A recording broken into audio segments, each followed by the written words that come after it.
Good evening, everybody. It is time for the conclusion as what has been another fantastic AEL Elite Series. My name is Max Von Neumann. Joining me, as always, Queen Morgie, as we get ready for our final day of the first semester.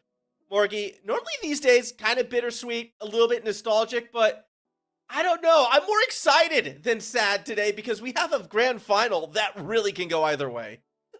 No, I think you're right. It really is bittersweet. And obviously, everything all leads up to this. Is what the players have been working for how many weeks now? I'm trying to do the math, counting the break and everything like that. It's been a couple of months, 10 weeks to be exact. So always exciting to kind of come to this pinnacle of it and work out who ultimately was the best uni. Well, we are going to find that out. And well, by the end of the evening, there'll be a couple matches before then. Even before all of that, before any of these teams even took the pitch, our lovely sponsors has been by our side from day one. When the internet was invented, AGON by AOC was the #1 gaming monitor brand in the world. AGON by AOC provides best-in-class monitor solutions for gaming and all other needs. Indomie is our noodle partner of the event. Made with high-quality flour and selected ingredients and spices, a plate of Indomie mee goreng will certainly brighten up your day. Try any one of the flavors available today from your local grocer or at indomie.com.au.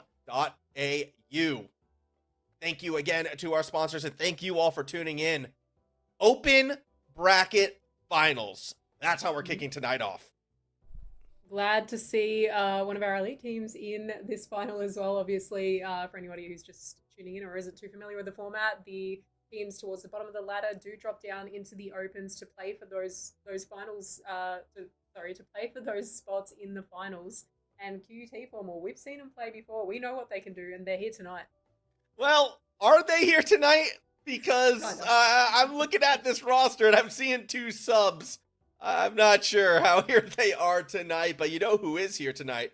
A very good Latrobe University. I'm looking at this lineup right now. Kelvin, Lacquer, and Fiasco. Fiasco, obviously a name in the OCE bubble scene. Lacquer has kind of been there as well. Kelvin, not as familiar with, but I mean, those are a couple recognizable names, at least to my eyes. So I think Latrobe's got a real shot. I was actually going to ask about Fiasco when I saw the name pop up. I was like, hang on a sec, this seems familiar. I remember the old Fiasco roster in RLCS. I think it probably had a name change recently. Maybe roster from like a season or two ago. I don't know if they still play under Fiasco, but definitely quite a good player. Has made it decently far in RLCS in terms of the bubble scene. You know, as Form said, Lacquer and Lacquer and Kelvin as well. Good addition. Yeah, it's a strong lineup, and because of the substitute situation on the QUT, I kind of feel like Latrobe is going to be the favorites in this open bracket final. So, will be interesting to see how it plays out. I mean, look, I don't want to go too hard on the DMs from earlier today, but I'm happy QUT is here. I'm happy they're fielding a team. I'm a little bit nervous about their chances, but, you know, hey, strong subs can do strong things as well. I think it's going to be a fun one either way. We are moments away from kicking this off. Predictions, I'm going 4-1 Latrobe. Interesting. Okay. If it wasn't for the subs, I would be on the QUT boat right now. But you do make a good point. And like I said as well, Fiasco being a good player, it's hard to say Formal. I think this could go game 7, honestly. I think there's a chance. I do have to agree though that it's probably gonna go Latrobe. I want to have the belief, right? I want to join in the faith, but I'm seeing Lacquer with his RLCS Challenger banner. I've seen Fiasco play both on, you know, online and actually at LANs in the past where he has done incredibly well. So we'll see. We'll see how it plays out. Either way, players are jumping onto the pitch, so we are going to have this grand final, the Opens grand final kickoff right now. Of course, after this series will be our 3rd place match in the Elite Series, followed by the grand final to end it all out. But more on that later. At the moment, it's Mr. Gross, the sub, going for a double, but getting denied. Ooh, very close there. Almost put QUT on the board early. That definitely would have been what they wanted against such a strong Latrobe side. Yeah, 2 grand finals and 1 third place match in one night. All definitely exciting. Yeah, it is. I mean, this is, you know, it's the final broadcast of the semester. It has to only be important matches, right? We can't have, you know, 2 teams mathematically eliminated, not playing for anything. Nah, it's all about the prizings. It's all about the first goal as well. Latrobe's Lacquer gets the first point on the board. Less than a minute into this first game of the night, and Latrobe up early. Lacquer being credited with that shot there. 2 defenders in net making the jump for that save, but ultimately couldn't make it back with that ball. Back to the kickoff we go. QT, they're going to want to equalize here, maybe off the kickoff, but it hasn't gone their way. Well, I mean, it depends what Jinx can do. Had boost, kept it low, wasn't able to get the flick they were looking for. Ultraviolet, awkward pass to themselves. Mr. Growth didn't make contact with it, but that's okay. Violet was underneath. If we are going to see QUT have a strong showing today, I feel like a lot of the pressure will be on Ultraviolet, the one starting roster member, to perform. Oh, absolutely. And in saying that, Ultraviolet is a great player. We've seen, I guess, for a number of seasons now. I haven't been around long enough to know exactly how long, but Ultraviolet's been here since I started last time. So definitely a long-standing player, definitely a strong member of this roster as well. So you'd hope that if Ultraviolet can pull it off with these 2 subs today, you know, that will be riding. Putting education reasons aside, though, I wonder if there's a part of Ultraviolet that kind of thinks, you know, last season was playing for Griffith. We made the Elite Series final. Now we're in the Open Series final as Fiasco and Kelvin do not connect. Shot from Violet saved by Lacquer on the line. It's a different finals than what Ultraviolet may have been expecting at the start of the year, as we see a shot come from Ultraviolet hit his mark. Definitely looked like a fake out from the initial shot here as well. Jinx did make that jump, almost made contact. Fiasco on that corner, on that edge of the goal there, kind of rotating forward, thinking that that contact was going to be made by Jinx. But Ultraviolet comes in for the cleanup and puts a goal on the board for QT, equalizing this game. A big equalizer for Ultraviolet at a pretty key moment. I'm noticing that QUT is getting a fair few attempts and, like, you know, threatening attempts off of the backboard right now. Some double touches, some waterfalls down, and the backboard defense hasn't really been there for Latrobe to shut it down early. No, definitely not, has it? Or at least we are seeing a little bit of that back and forth play right now, but I think that's good. Keeping an eye out for the rest of this game. Yeah, eyes on that moving forward. At the moment, though, it's still Latrobe. Oh, the net looked open. What? Awkward bounce that I'm not sure Fiasco was expecting. That was kind of a weird play right there. That said, back on the other side, Jinx and Ultraviolet can't connect with their shot. Fiasco trying to get it out, does get 50 by Mr. Growth. That ball is sailing high, and Calvin gets the read to take it back down the other end. Ball bounces a little awkwardly off that corner. Works well for Ultraviolet, who can get the clear there. Fiasco now getting challenged this sidewall. Mr. Growth goes up, looks for that centered pass to a teammate. Jinx takes the shot, but Lacquer with the save. I have to admit, I'm very impressed with QUT so far in this first game. I thought it was going to be a little bit more one-sided. However, QUT, they've got a real chance to take the lead right now. Mr. Growth can't really straighten the shot. It looked like there was just hesitation on when to push it towards the middle. End result is, well, a change of possession. Definitely, probably one of those moments where had the trigger been pulled a slight bit earlier or right off the initial kind of contact with the ball, then maybe that could have gone in. You're definitely right, Paul. A little bit of hesitation there bought Latrobe a little bit of time to make it back. Almost a shot there out of Calvin, but doesn't sink. That's not going to sink, at least not this time.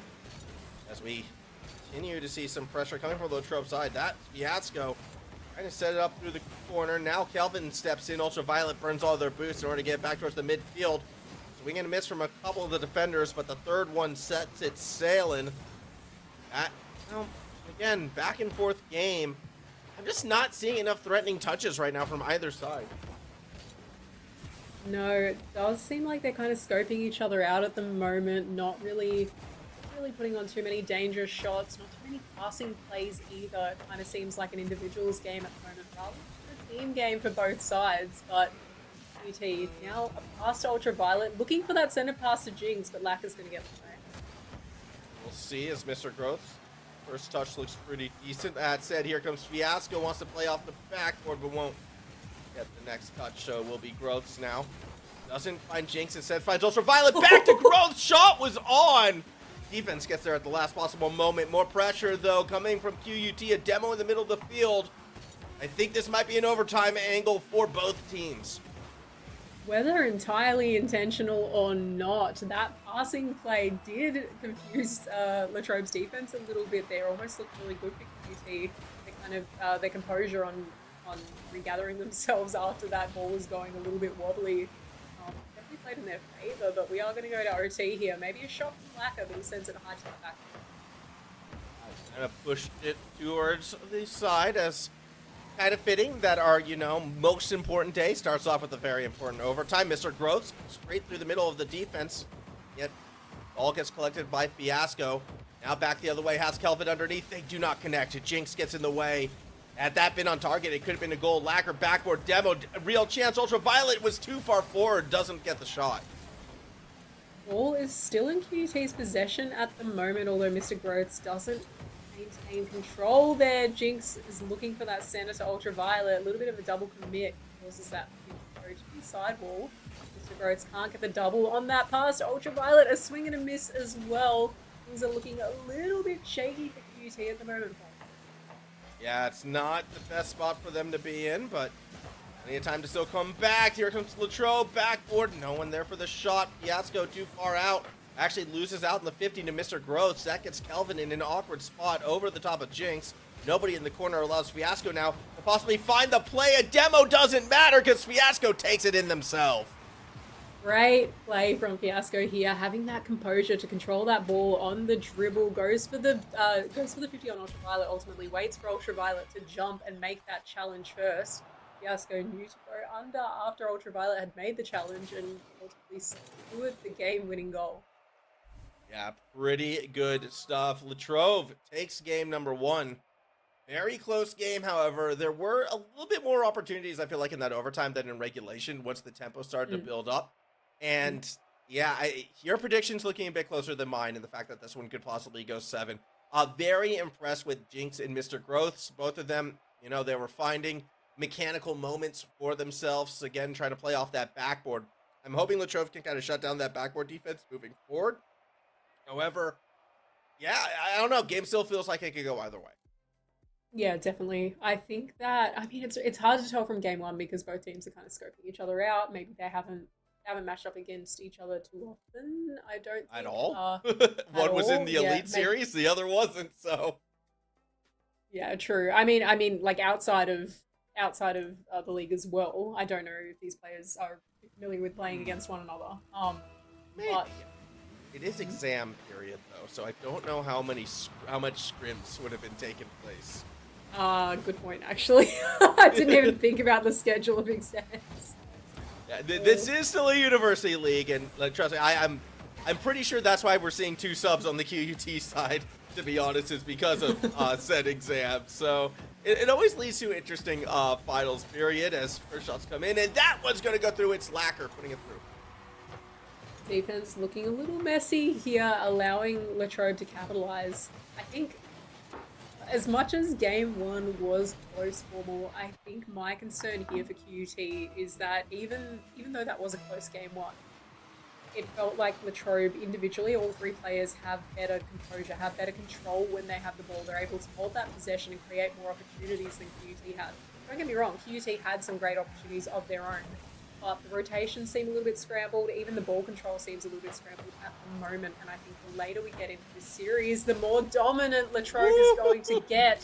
So as much as that game 1 was close, I think Latrobe's just going to get better and better and make the series harder and harder for QUT. Yeah, this is a little bit more of the pace and the tempo I was kind of expecting coming into this one, Morgie. Latrobe, this is a good squad. Like, they are a very good team. I mean, I think they would have been a potential top 4 contender had we seen this roster in the Elite Series. Are they as good as, our finalists?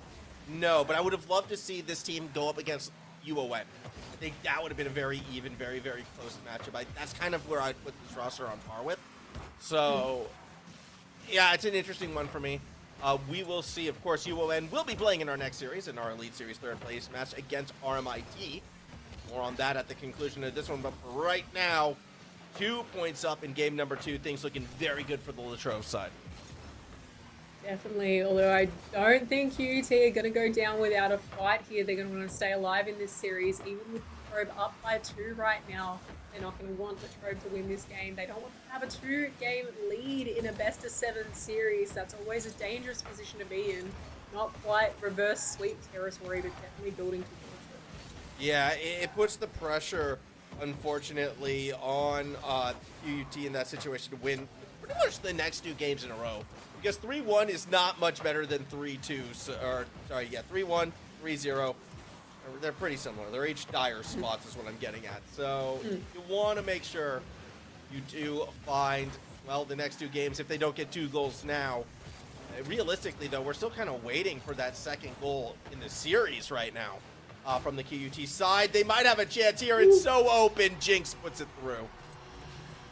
Only 1 goal in it now, and still more than half a game to go in this one. A bit of a swing and a miss there from defense. I missed who that was. I think that was Calvin in the corner, but definitely left that goal open. QUT able to get that shot in nice and cleanly, and only 1 goal in it now for them.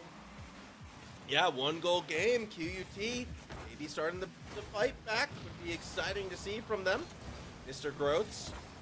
Well, got a touch on it, but wasn't the best place to touch, at least not initially. Oh my gosh, that nearly goes through. Almost an oopsie moment from Kelvin, but they understood where that ball was going a little bit better. And end result, now it's Fiasco with space with the reset into a fake of a double. Save is made. The scary thing is, though, Formal, that had that goal gone in for QUT, it would have been off the back of a Latrobe mistake, exactly like the first goal as well. So, you know, as much as there's not a whole lot of goal space in it right now, it feels like you're relying on Latrobe to make those mistakes for them to capitalize on without being able to create too many opportunities for themselves. Latrobe need to be careful, though. The mistakes are coming out hot and heavy in some of these plays, and they can't leave the goal open like that. Yeah, I mean, there's been a couple moments where we have seen, you know, a bit of a risky touch, I want to say, from the Latrobe side, and QUT should eventually pick up on that. It's situations like that where, man, you wish, you know, Mac or Jacko were actually here right now, because the 2 of them had always been so good at picking up at those moments, whereas Ultraviolet was kind of more in that 3rd-man role. No Mac and Jack today. We're still kind of learning more about the subs in this situation, and, I mean, as a whole, QUT does come across as a bit more of a passive team. Yeah, definitely playing a little bit more passive right now, and missing Mac and Jacko will definitely be contributing to that. The dynamic duo on that roster have been dangerous in so many moments throughout this season. So as much as the subs are playing really well right now, and that, you know, I definitely agree with your point before that Mr. Groats and Jinx were seeing great things out of these 2 players. We weren't too sure what to expect after not seeing too much of them throughout the season. It's just not quite the same intensity that this roster has without Mac and Jacko. All I'm saying, I am going to break the 4th wall a little bit on this one. All I'm saying is when QUT was looking for some subs, they were like, all skill levels, please apply. So that's why I was nervous when I saw the subs, because for those of you who were watching the Marvel Rivals throughout Elite Series, throughout the season, I was trying to convince some of those players to jump on and get involved with the Rocket League, which would have been pretty funny.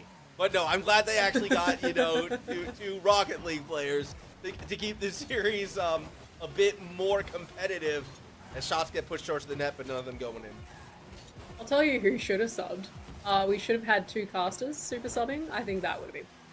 I would have reason to super sub in for QUT, okay? But it would go terribly. Here we go, Ultraviolet to the net. Easy in 0 seconds. We go to a second overtime.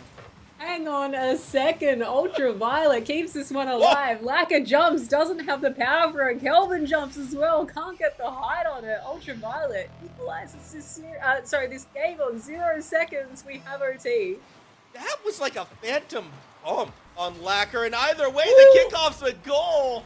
QUT losing the entire game gets the win 3 seconds into overtime. No way. That is how the cookie crumbles. Ultraviolet getting that 0-second goal. Mr. Groats off the kickoff as well. 2 goals within a matter of a couple of seconds. QUT take this game. Jokes were made about today being a day where we see 3 game 7s. I'm here for it if that's the direction we go. You know what? That could be a fun evening, and QUT Ultraviolet stepping up with that 0-seconder. Fantastic stuff. We'll see. We'll see if that continues. I'm saving that replay, by the way. I'm going to go back and watch that one later because I am convinced there was a phantom bump at the end. It did look like there could have been a little bit of contact made there, but nonetheless, wowie, what a play. Everything QUT needed in that moment. And, you know, I take it back. I take back what I said before about QUT having all their goals so far be off the back of Latrobe's mistakes. Obviously, Latrobe had the players made it to that ball. Great.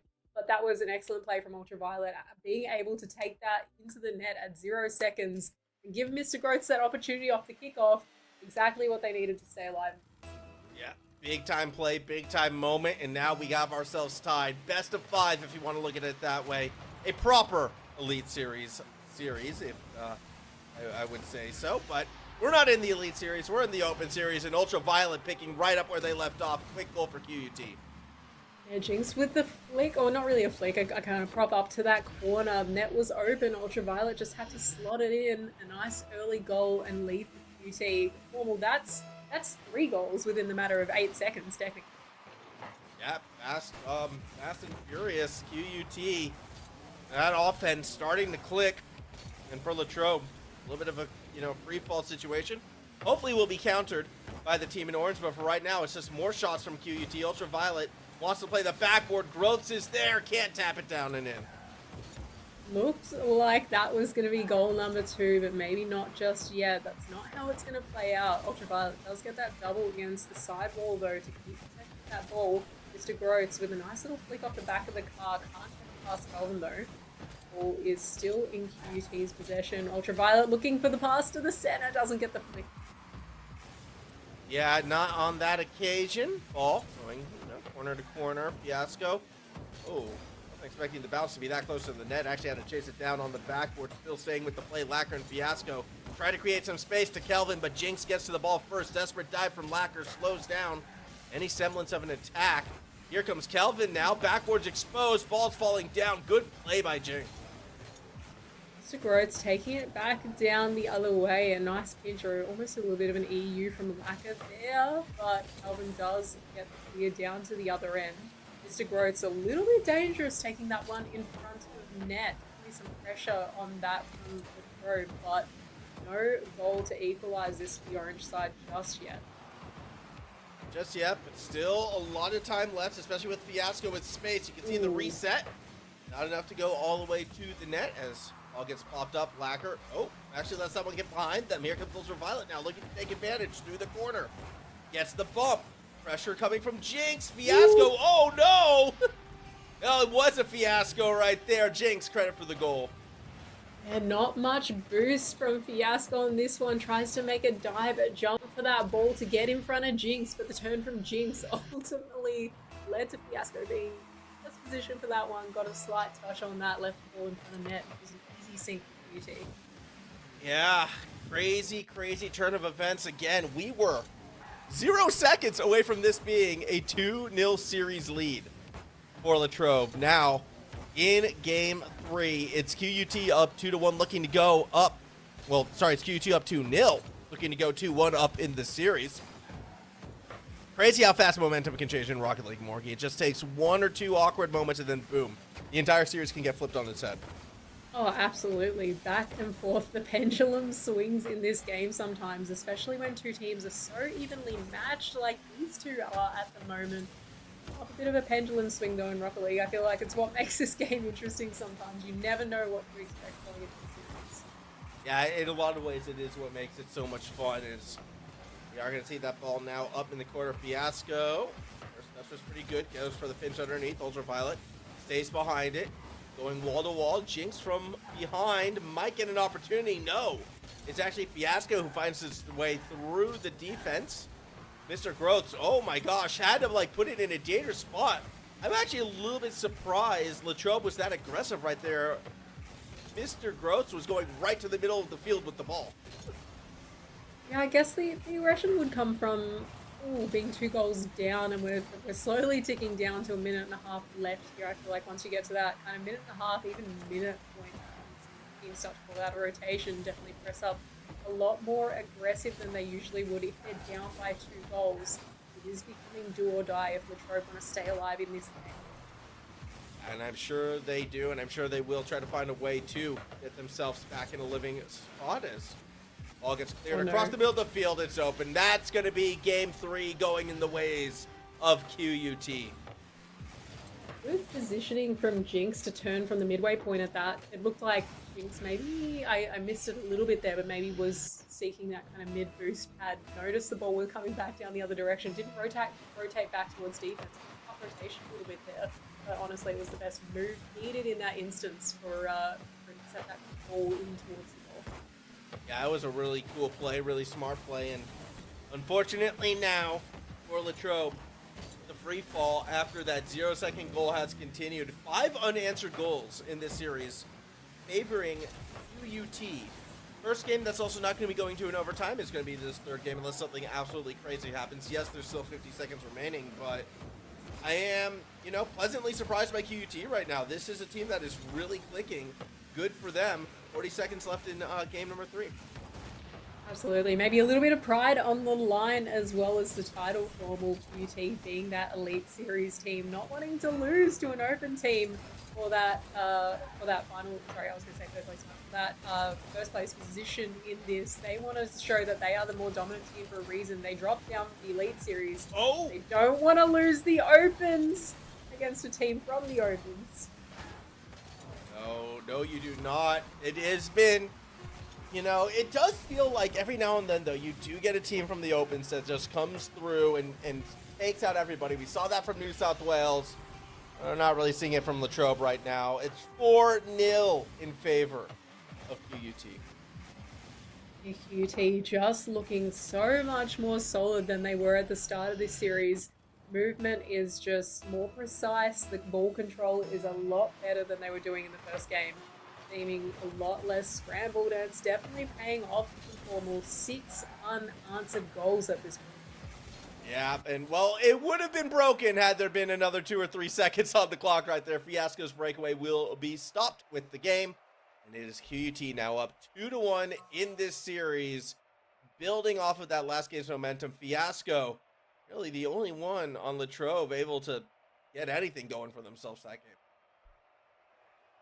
game. Definitely, Fiasco was that star player in that match. Definitely was creating a lot of the plays and a lot of opportunities for Latrobe to capitalize on those opportunities. But Fiasco was that player, dribbling the ball through the air, down the entire pitch, getting the resets, trying to use his mechanics to weave his way through QUT's defense. But the final finishing touch wasn't there on some of those goals, and QUT are just looking like a lot better roster right now. Yeah, they are. However, that's what tends to happen in the AEL. Don't be surprised if the pendulum starts to swing back the other way. It's going to have to for Latrobe's sakes. All of the things I was saying before about what happens when you go 3-1 up. Now that's kind of back on the other side. So we're going to Salty Shores for our next map. This is a fun map. I don't think I've ever actually cast a match on this map. Actually, now that you mention it, honest formal, I am not a perceptive person. I miss tiny little details like this sometimes, but now that you mention it, it does seem a little bit strange, and yeah, I think you're right. Not one I've touched on either. Yeah, that's pretty fun. Salty Fest right now is happening on the field. Opening shots, not quite going through. You know what I like? The closer the camera gets to the band, the louder the music gets as Fiasco tries to put a shot on. That's it. Yeah. Look, I'll be honest. I just to keep my attention span straight when I'm casting, I have the game game sound turned all the way down. I can just hear it, so not something I've noticed, but interesting. Actually, I feel like that's a nice little touch to the game. Yeah, it is. I immediately kind of free-camped it and had a little listen, and it is the most generic sounding music you can possibly imagine. But it does get louder. Interesting indeed. I think actually, if it's music, then I think I have my music turned off, so that's probably why I'm not hearing it. There you go. Music muted. Unlucky. Here we are. 0-0 game, though, and Latrobe, oh no! Lets that one get away! QUT up by 1. Again, another great start from QUT. A long shot there from Ultraviolet. Latrobe's defense pushing all the way up the field. I mean, it's not the worst position to be in. You can't expect a goal to go the full length of the field. Obviously, third man's not going to be sitting in net at that point, so it's a little bit unfortunate. That's something we're probably going to be a little bit more aware of going forward. Yeah, they definitely will have to be, but, I mean, has the damage already been done? You're in a situation, Latrobe, where you can ill afford to lose another game, already down in this must-win situation. QUT, yeah, they took a bit to warm up. It took them 2 full games to warm up, but since then, they have been looking fantastic, and now they'll be able to hold on to that lead. Can Latrobe finally get on the board? Not when demos happen like that. No, I'll expect we'll see a few more demos to come after the first one happens. Definitely see a little bit of a domino effect as players, start to think, hang on, that's how I can get through this defense a little bit better. That's how I can get into their heads as well, which is all too important in Rocket League. The mental game is something you've got to be wary of, and demos, they get to everyone. Yeah, that they can do. Touch up. Here comes Kelvin. Ball away from Mr. Growth, but through the backboard, QUT, if they find a second goal, that could be all she wrote in this game. It's an open net, but the shot is too tight. All going back down the other way. Players chasing it right now. Fiasco and Ultraviolet up in the air, battling for control of this one. It does look like it's swinging towards QT's defense right now. They need to get the ball out, but Fiasco's putting the pressure on. So is Kelvin. The ball goes across the face of the net. Still in possession though. Fiasco with a shot. Goes a little wide. Ultraviolet there just in case. Yeah, it was a good thing they were too. Saves that one from going in as Jinx just puts a lobber. And I think that should have gone in. Lacquer had just enough speed to get underneath it. Yeah, Latrobe, they just creep further forward and forward and forward. And it feels like QUT, that they're getting closer and closer to punishing those situations. Yeah, definitely. You got to be wary of that creep from the third man. It's all, I mean, I don't mind the creep a little bit from half the roster. I don't mind the second man push. I don't mind having a close second man in these moments. And I think Latrobe need that almost right now. But that third man, yeah, just need to be a little bit more wary of the rotation. Getting a few long shots out of QT right now. A few lob passes as well. So I could end up catching Latrobe off guard. Very well might, as in a much lower scoring game number 4, but UT had that early point and they've been kind of looking good with it. Another quick snap opportunity for Ultraviolet. Sees the shot go high. 1 minute left in this one. It should be worth noting Latrobe has only put 2 shots on net. Ooh. And that is going to go in to make it 2 goals on the other side in response. What an angle as this ball rolls in. Jinx jumped for that one, faked off defense. Lacquer thought the shot was going to come from the other player. Kelvin got bumped as well as that ball rolled around the edge of the net and sinks. UT up by 2 with 1 minute left on the clock. Latrobe, they need to step up the intensity now. Yeah, that they do. It has been lacking a little bit. They need to get themselves something going into game 5. To make us believe they can find that motivation, that momentum back. Otherwise, it will be 2 shutouts in a row following the 0-second goal. Like, think about that. We haven't seen Latrobe score since the 0-second goal from QUT back in game number 2. That is, you can't lose a series off 1 0-second goal, Morgie, but here we are. Exactly. Wild that it's No! gotten to this point, but Fiasco is going to break that streak. 8 unanswered goals after that OT 0 second started this, Kelvin. This is the shot, goes a little bit wide there, but the follow-up from Fiasco sinks that ball into the net. 15 seconds, Formal, 1 goal in it. It's possible. If that one did not go in, I would have asked BK to call the series then and there. I would have been like, you know what? No. No point. It's over. It's done. However, we finally see Latrobe show us those sides of life to make me go, okay, all right, maybe they are back. Ooh, a double would have been nice from Fiasco. Either way, the ball hits the ground. So we are only sitting at a, well, 2-1 win. Not the biggest margin. And again, this is a series with 2 overtimes as well. So don't let the 3-1 series score you. Latrobe is still keeping it competitive. I was listening to Formal, but I got so distracted just then watching the double attempt from Fiasco. I was moving in my chair. I felt like I was going up for it myself. I was watching the play. I wanted that to sink. I wanted to go to OT again. I wanted the Latrobe to stay alive in that game and give us an interesting series. I'm glad they've got a goal. At least it's not all over just yet. It's not all done necessarily, but it does still look like it is being the more dominant roster, and the Latrobe, they're in hot water right now. Yeah, they are. It is boiling for them. A pressure cooker as it was. Ooh, Neo Tokyo map 5. That's spicy. I like it. I like it. Because Neo Tokyo is always the map where the chaos happens, right? So maybe we gotta artificially throw that chaos in and see what we get right now. Angry Man obviously forgetting what the RLCS rotation is. Here we go as we kick off this map. Yeah, definitely quite the chaotic map. What is this usually? It's map 6. Map 6. That's why it's chaotic. It's the map, the penultimate map. It's where one team either wins it or the other team takes us to Grand Champions Field for the grand final. Ooh, Grand Champions Field. That's even better than Champs Field. Fiasco double, not there. Lacquer's follow-up over one, but not over the next couple. QUT. The defense will hold for now. As Latrobe, I mean, they're coming out swinging so far. Pressure on from Fiasco. A bit too tough of an angle, and Ultraviolet steals it away from Lacquer. Oben playing troublemaker in the air here, takes that one off Ultraviolet and throws a bit of a spanner in the mix. Lacquer going for the double. So we do have the block there on the backboard though. Ultraviolet's just trying to get this one away now. Doesn't want another shot attempt from Latrobe, but Kelvin has. And they're gonna look for some more. Okay, that was uncharacteristically sloppy from TT, but still on that defensive side. This has been the longest Latrobe attack game happening right now, which is, you know, may as well do it. Game 6 energy here in Game 5 as Calvin through the quarter.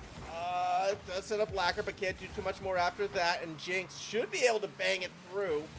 Get some distance on it. Ultraviolet can only go so far as Lacquer gets underneath. Second touch. Well, it's a little awkward, not quite where it needed to be. Stay in that corner, Mr. Gross. Back towards the middle. Ultraviolet doesn't get the better of the 50. And breaking the fourth wall a little bit here, but we've been given permission to blame BK for the map choice. It is Angry Man's birthday, everyone. Happy birthday to Angry Man, who is not here happy tonight birthday, Angry Man. Does not have responsibility for the map choice tonight. What a great gift from BK to Angry Man. Just falling on Angry Man's sword. What a good producer he is. Wish he would do that for my birthday, but yeah, either way, here we go. Ultraviolet off the backboard, down. Jinx has a peek, not going to take the shot. Instead, it's going to be Lacquer. Over to Fiasco, through the corner. Second touch, not there. Defense will corral it. Is Jinx fast enough? Not without boost, but Kelvin's touch is awkward. Growths loses out on the 50 to Lacquer. Lacquer keeping this one alive in that corner. The 50 from Ultraviolet, though, almost gets the clear. Fiasco keeping this ball where it needs to be. A demo on Ultraviolet as well. Takes one defender out of net. Pressure is on right now for QT, but Mr. Groats tries to get the clear. Fiasco's gone back down the other way. There's a little bit of back and forth at the moment as Jinx sends that one long.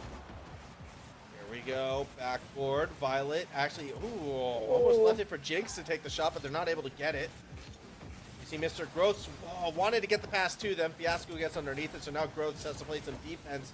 Good thing, too. Stops the shot from Lacquer. Corner to corner we go. Fiasco towards the net. Violet underneath, and no one really there to shorten the field, so the slow play actually benefits the side of QUT as they get to the opposite back. Ultraviolet now going up in the air. Fiasco gets that challenge without any boost. It's looking a little dicey, but Mr. Groats is there to get that clear again. Going back down the end of Latrobe's defense now. Mr. Groats with a flick to the backboard. We have another clear again, back down the other way. Back and forth is the game at the moment as both of these teams are fighting for possession in this midfield. A couple of ground pitches fall into a great position. Groats getting the ball to Jinx, so might see another clear here. We're going to go back down the other way again. 1 minute remaining, QUT. All they need is that one magic shot, and maybe they take this open final. They don't have a shot yet, but Fiasco misses the open net. Here comes the shot again from the other side. Defenders bump into each other, but it does get cleared out. 42 seconds. Again, QUT, 0 shots on the board, but can still win the open division with 1 goal here. 1 goal is all they need right now as Fiasco is fighting to get this ball away. Kelvin as well as Fiasco takes the long one. Jinx does make contact and send that to the backboard. We have a clear. We have an opportunity. A team bump though. Jinx and Mr. Growth. Jinx takes the shot. It goes a little wide. Is there a teammate there to follow that one up? Not quite. 10 seconds left on the clock now. We're counting down. QUT have it in their possession. They need to push up. Defenders have rotated back down the other end of the field though. Clearly looking for boost. Ultraviolet keeping this one up. Gets the flick. Can he hold it up? No. OT it is. Oh boy. Last OT we saw, it was a dramatic one. It was 3 seconds for QUT. This one goes right to Fiasco instead, who only has to beat Mr. Gross, but can't quite get the magic flick. Now Kelvin gets it back down. Oh, Fiasco kind of got in the way. That's a shot and a half. Kelvin takes us to game 6. Oh no, devastating for QUT here. Mr. Groats in particular playing super sub, got that clear, made sure Fiasco didn't get that flick and send it into net, but only held it off for another 10 seconds. Defense flailed a little bit there as the final shot came from Kelvin, puts it into that top right corner. Top left corner. Great shot, and Latrobe, they've fought their way back a little bit in this series, Formal. They're keeping it alive. I mean, that was their best looking game yet, though. And you can see that. Was it 12 shots to 1 at the end of it? Okay, Latrobe only scored 1 of those. But QUT had no chances to score, it felt like, that entire game. It definitely felt like a bit of a quantity over quality. Not to say that that shot at the end wasn't great. That was the exact shot they needed in that moment. But it did feel a little bit like quantity was going to win that one at the end of the day. You're right, 12 shots to 1 shot. It was an insane turnaround possession-wise and pressure-wise for Latrobe to have over QUT. Eventually something was going to sink. Yeah, eventually something did. So looking ahead now, this has just been a series of shutouts, right? Like if you score a goal, you win because your opponents are not going to score. I'm convinced that's the case. As we get ready for map 6. Again, Latrobe, they're going to have to win 2 in a row. If they take this next one, hey, you know, that prediction of all game 7s continues to ring true. I still feel like QUT's got a good opportunity here for themselves to put this one away. That first goal so important. Here we go. Game 6 is off. Kickoff does go the way of Latrobe. A demo as well on Ultraviolet leaves that net open. All Lacquer has to do is push up against that ball. Send it in, no boost needed. Beats Jinx there on the challenge, and Latrobe are up within 3 seconds of this game. We'll take back what I said. Clearly, Latrobe got the first goal, so on to Champions Field, Borgie. That's the rule, right? That's how we're playing this series out. That's it. On to Champions Field next. Sounds good to me.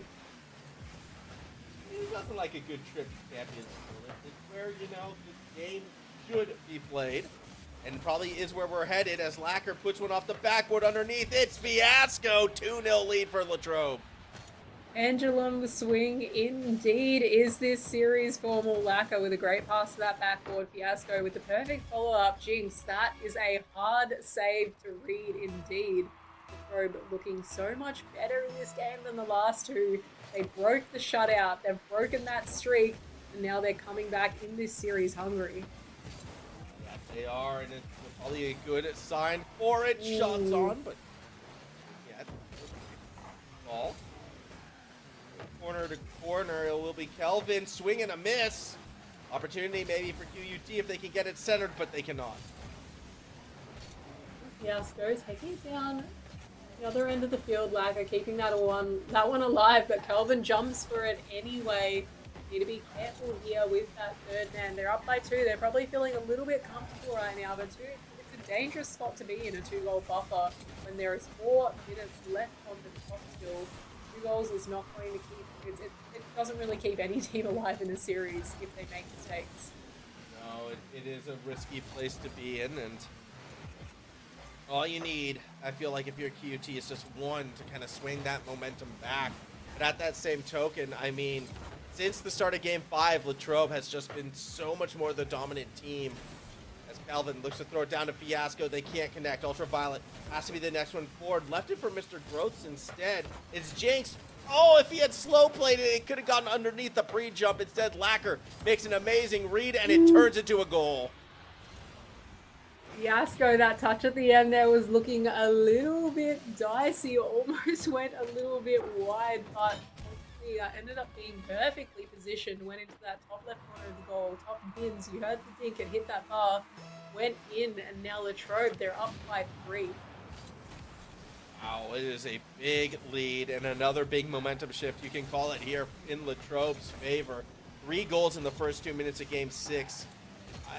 They're looking poised for Champions Field, and with this momentum, they're probably looking poised to win this open series. QUT has to get something before the end of this game. Just 1 goal to maybe shift that momentum back in their favor, because otherwise, I don't know. It's felt like it's been so long since we've seen a threatening touch from the team in blue. Oh, definitely. But in saying that, my worry is that QUT, they can't give up on this game. They need to treat this game as if this is the match to win, as if this means a win or a loss for them. This has to be the Champions Field match for them right now, because if they don't stay alive in this, if they don't keep that momentum, if the Probe really do shut them out and they don't have that momentum going into our actual Champions Field game, then it's looking like QUT are going to be in trouble.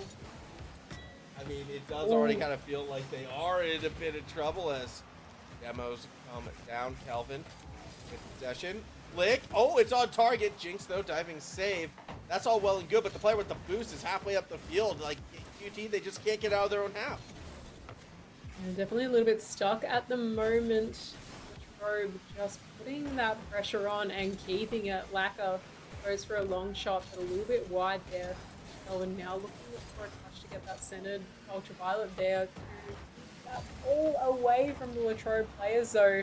The demo on Lacker might buy QT a little bit of time to get this ball out. They do, but Calvin, they're in the net for the save. A good big save to start it off. Now Ultraviolet disguise. Wants to try and dribble it somewhere. Get much more after that. Still a minute 20 remaining. That's Fiasco.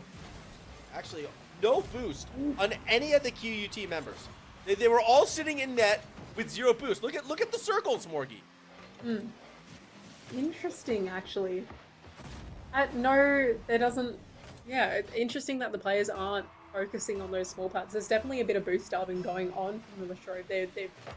Their resource management is a lot better than QUT's resource management right now. And not only that, but they're starving QUT of those boost pads. But you've got to realize that a little earlier. You've got to pick up the small pads on your rotations back, because the boost could have been everything for QUT in that moment. It could have made the real difference. Yeah, that was just a weird looking play, and there's been a few of those now, which all seem to be going in Latrobe's favor. 52 seconds left in this one.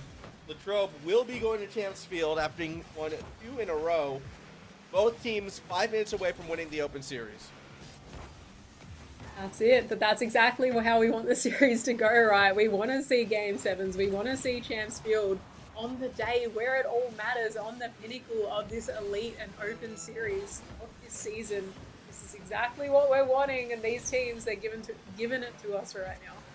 Yeah, that they are, which is always great to see. Here comes Mr. Groats. Ooh, couldn't get the 50 they wanted. Instead, it's going to be Kelvin up the middle. That will be caught as well. 15 seconds left as we gear up for what is going to be an exciting conclusion to the Open Series. The team that was here from the start versus the team that fell here after getting 5th place in the Elite Series. Realistically, the highest seeded team in the Open Series. Oh, it's going to be a fun final match. Definitely, it is going to be all on the table for both teams going into this final match. It really makes me wonder, Formal, what is going to change here? You know, we've talked about QT at the start of this series being a more passive team. They were definitely playing a lot more passive. They were scrambled. Their touches weren't on point. They really seemed to smooth that out towards the middle of this series. And, you know, in saying that, Latrobe lost the pressure they were putting on early in the series. They seem to have regained that. 4-0 is a dominant game in this penultimate match. We're going into Game 7. What's going to change? I mean, first of all, QT has to get the boost pads back, right? They can't afford to be as boost starved as they were. I feel that's been the biggest difference in the past 2 games, not just this last one. Latrobe has been, you know, a lot more aggressive in their positioning, keeping that boost away. And QT, you can't do anything with no boost pin on your backboard. You're never really going to get your chances. So that, in my eyes, has to be the thing that changes for QUT. Now, how do you implement that? I don't know. Latrobe feels very, very organized, very, very quick in that regard. So something's going to have to give. Maybe be a bit more unorthodox with your rotations. We'll see. As we do kick off, it's Champions Field. This is it for the Open Series Final. Unorthodox rotations, and I would also say that, you know, I've said it, I feel like a broken record when I say this, because it's one of my like go-to changes that teams need sometimes. The aggression needs to come out of these rosters a little bit more, particularly for QT. While they've still got 20 boosts left in the tank and they're rotating back, aim it at one of the Latrobe players. Get a bump, get a demo if possible. Take one of those players out of your half and away from your boost pads, and then maybe you will have those boost pads to yourself still, and you can jump for those saves when it is do or die, when you have those dire moments. Yeah, I have to agree, and we will see, obviously. Now, the shutout rule is still in effect, by the way. Like, that hasn't changed yet. So I still feel whoever gets the first goal wins. You may as well call it sudden death now. And it is QUT on the attacking side. A chance for Ming. Oh, Mr. Growth, but he couldn't get it in. Ultraviolet too far forward. Couldn't find the angle either. Yeah, definitely unfortunate there, although Jinx takes it back down the other way, and then Fiasco, good read off that backboard to make sure that ball was at least hit away to buy his teammates a little bit of time. Ball's going to the backboard again for Mr. Growth, so can he get the double? No, goes wide. Ultraviolet's there though, but keeping possession for QT. Great drop down from Ultraviolet as well. That was a fantastic touch. Jinx wasn't there for the shot, but is looking a lot better from Ultraviolet, from QT early on in this game for me. Yeah, it is QT. Yeah, you know, they found that speed once again. They haven't been starved out. They've been able to make some more proactive plays. This is really good for the team in blue. However, Latrobe, Kelvin, that's a great touch. He even gets the second as well. Does that just go in? It does! What a 50! What a 50, and just defense not knowing what to do about this one. Mr. Groth's not getting the touch on that wall there. No third man back on the back post of that net either. That touch, that could have been it, Formal. That could have been the nail in the coffin here for Latrobe if UT can't fight back. Yeah, that was an amazing goal in this final. QUT nearly responds, but Jinx was able to get behind it. I'm still in shock about that entire play. The double touch off the wall into that 50 Kelvin. An MVP moment for certain if Latrobe can hold on to this. Definitely, but we're going to see a shot from Ultraviolet. Fiasco caught napping a little bit here.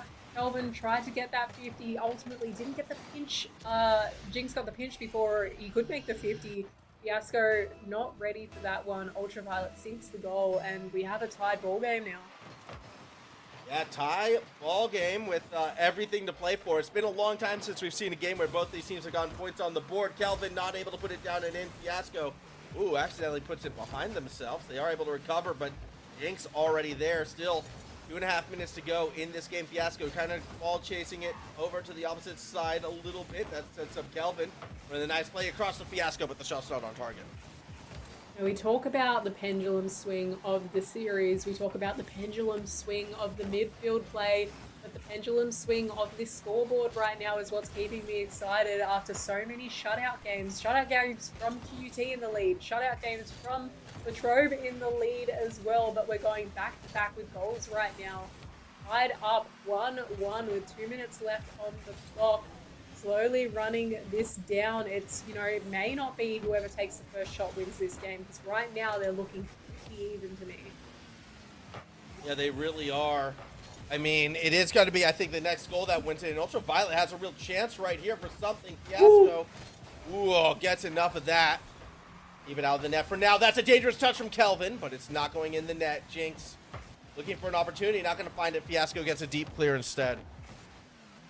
Ultraviolet, definitely the cool, calm, and collected player for QUT right now, making that difference in those offensive plays as well as on that defensive back line.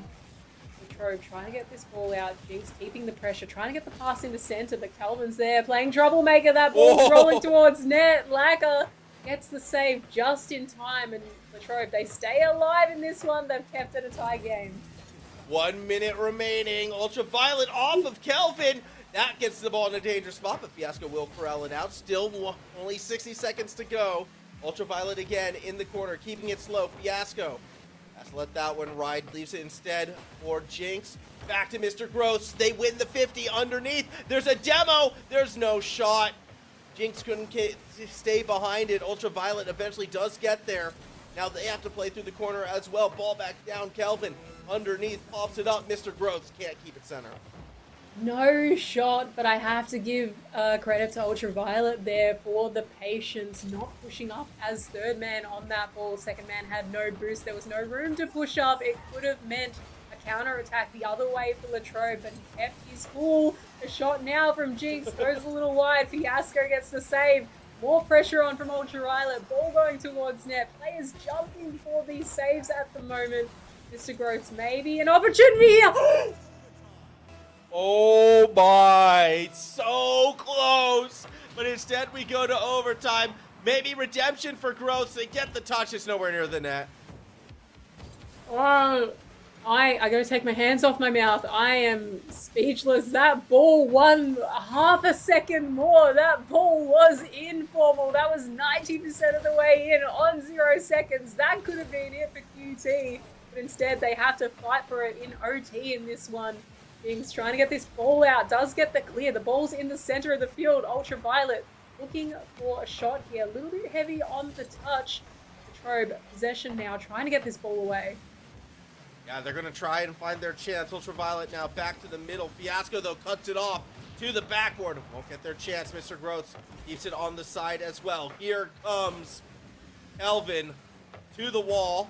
Ball bounces down underneath. Fiasco, come on, put it in. But no, Lacquer won't get the chance. QUT, will they be able to find something? They're still in their own back corner. It's been a struggle to get it out. Kelvin with another opportunity finds himself too far behind the ball. You know what has been giving me trouble this whole game, Formal? Fiasco's decal is blue.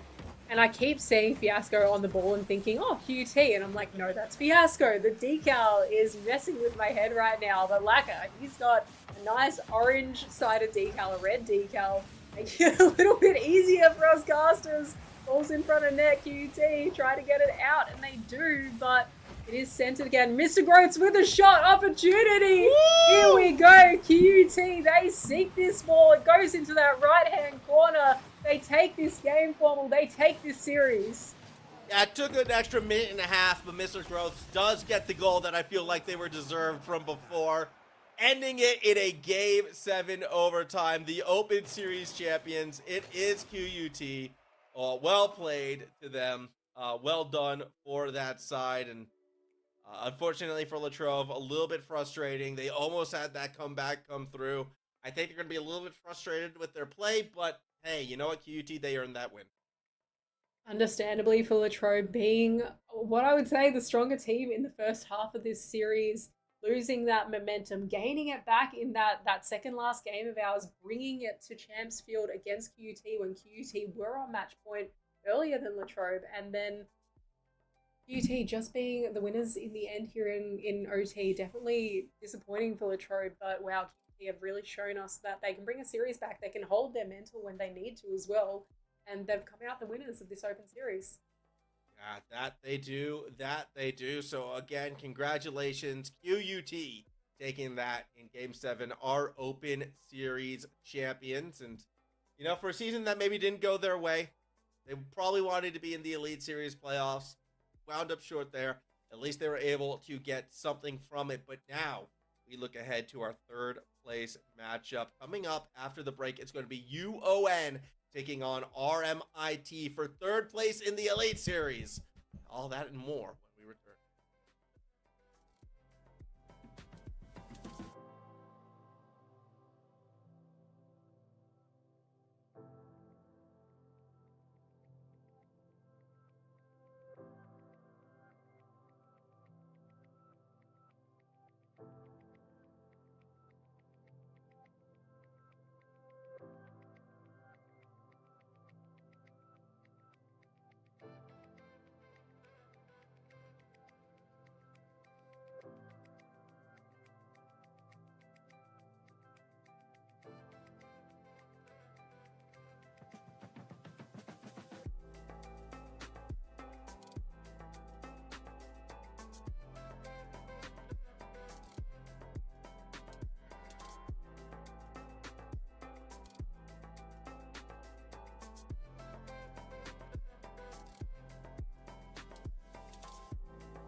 One series, one season is in the books. Again, congratulations to QUT, our Open Series champions. But Morgie, we now look ahead to the Elite Series. This is it. 2 more matches to be played. And before that grand final of Macquarie versus the University of New South Wales, we have our 3rd place match, UON taking on RMIT. And definitely going to be another great game, this 3rd place match, as you know, we're looking towards the grand final as a great game, but this is going to be a really good matchup as well. Both teams fighting really hard throughout this entire season to be here, and they've done really well to make it through to this opportunity to play for the 3rd place final. They really have, and it's going to be a fun one for sure to see how it plays out. Both of them have had, you know, some strong moments in the season where we kind of think, oh my gosh, is this team a potential top 2 or favorite? And then they've had some sort of awkward moments as well. I definitely do feel this 3rd place match, kind of that B tier, is where each of these 2 teams belong. Some names to look out for. Eminence on UON, I think, has been fantastic. But for RMIT, it has kind of been the swaggy show. It has been. I mean, I feel like all 3 players are... I think you're right. No, Swaggy has been probably the more consistent top player, but in saying that, I feel like this roster does rotate quite well between, you know, the star player one game is not necessarily the star player the next game. They've all got their own strengths and their own weaknesses as well. I think Worthy's a fantastic player. Exodus has been around for a long time, very experienced. So I think ultimately this RMIT roster, they're very well rounded in my eyes. Yeah, they are a very balanced team, and I think that's what could make them a real threat. So hopefully we get another good series, right? Like, I'm hoping for another Game 7. I want only Game 7s tonight. That's what we were promised. That's what was on the script. But even though Bud was the one who promised Game 7s, I'm kind of leaning on RMIT in this one. I know that might sound sacrilege, but I feel like it's going to be RMIT in 6. I'm gonna hop on the Game 7 train, and I do agree RMIT, but I'm gonna say RMIT in 7. In saying that, it seems strange to me that Bud would want a Game 7 in this. Bud promised a Game 7. Why, Bud, why? Don't you want a 4-0? Why all Game 7s tonight? Why do you want this to go as long as possible? Surely you want to walk away hitting 3rd place with a 4-0 dominant fashion, but no, we're going to 7 apparently. Well, I mean, to answer your question, it's exam period, and, you know, procrastinating the studying. Swaggy, though, Swaggy, as we have learned in the past, values their education, okay? Always puts the group assignment first, especially when that assignment is getting 3rd place in the Elite Series, 1-0. He definitely wants to get it done as quickly as possible. Maybe the only student in this lobby who wants to get back to exam practice as soon as possible. Can't blame him indeed, but Bud is going to try and put a stop to that. Bud promised Game 7. He's going to try and equalize it. Still in UON's possession here as Worthy tries to get this ball out. There's a demo on Exodus, maybe an opportunity for UON if they can capitalize, but a swing and a miss for Eminence in the midfield. No opportunity just yet. Not just yet, but I mean, still early days. You have to go back to the feeling out period. I know we just had that marathon of a series, but for these 2 teams, this is still, you know, their first minute of play in this 3rd place match. But I will say this, whereas like in other series, you definitely feel the nerves, feel the pressure. I kind of feel 3rd place a little bit less so. This one feels as always, and it's historically always kind of felt as more for fun. The players a bit more relaxed. They're having a good time. Obviously, this isn't the grand final where they want to be, but they can still cut loose and just kind of go for more unorthodox. Definitely a few. I wouldn't be surprised if we see a number of unorthodox plays as we go throughout this series. I think with those kind of plays, we see those plays come out of teams who are very adaptable, and I think that's one of my favorite things about this UON roster is they are very adaptable. You know, last season, maybe more so than this season, we saw them as that team that would come back from being down in a series. That was a characteristic they had throughout the entire season. They're going to want it today if RMIT are going to start off strong like this. Yeah, they definitely will, but Swaggy, again, 2nd goal. 2 in the first 2 minutes from the player I kind of called out to watch in this one. I still haven't left the swaggy train from a month ago when I first hopped on it, all right? It's been a good train, okay? It stops at all the stations, so you're always welcome to come on board. As RMIT up 2-0 already. I mean, the swaggy train, it just keeps on moving along. Stops at all the stations, rotates through all the cars that are possibly feasible to play as well. I think I know exactly why you're on the swaggy train, Formal. I think you were sold by the concept of all these wild cars he was playing in. But I can see how you'd be sold by the gameplay as well, starting off very strong in this first game. Not enjoy it, but that said, I am also on the UON train, all right?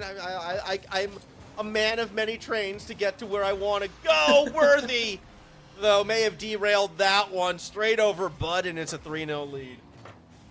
A nice little pop-up there from Swaggy as well. Bud jumps to that one. Eminence going for the squishy save as well, but maybe I don't know if Eminence expected Bud to get the block on that one, a better 50 on that. I don't know if Eminence just didn't have the momentum to go into that save either, or couldn't quite read it, but nonetheless, UON's defense being bested by RMIT's offense right now. 3-0 up, half a game, but UON would have to make some major changes right now if they want to stay alive in this one. Yeah, pressure is definitely going to be on the UON side, at least in game number 1, and how much they're feeling it, we'll see as the ball comes off that backboard, but not into the net. Pressure, a little bit of physicality, perhaps you might want to call it. Bud, look for somebody underneath. I cannot find Eminence, at least not in a shootable position. I'm gonna float back to the whole adaptability point before. I think something that really excites me about this UON roster, Formal, is, you know, looking at some of our other rosters, looking at the top rosters, looking at our grand finalists this evening. I would say, I would argue that UON can be a more adaptable roster than some of the players on Macquarie or UNSW. I know it's not looking too good for them in this first match, but I think they've just got such a track record of bringing series back when they aren't the stronger team to begin with. I know these players, they communicate well, they know how to rotate. So as much as this series is looking very RMIT dominant, I'm not convinced yet that it's going to be an RIT dominant series. Yeah, I we'll see.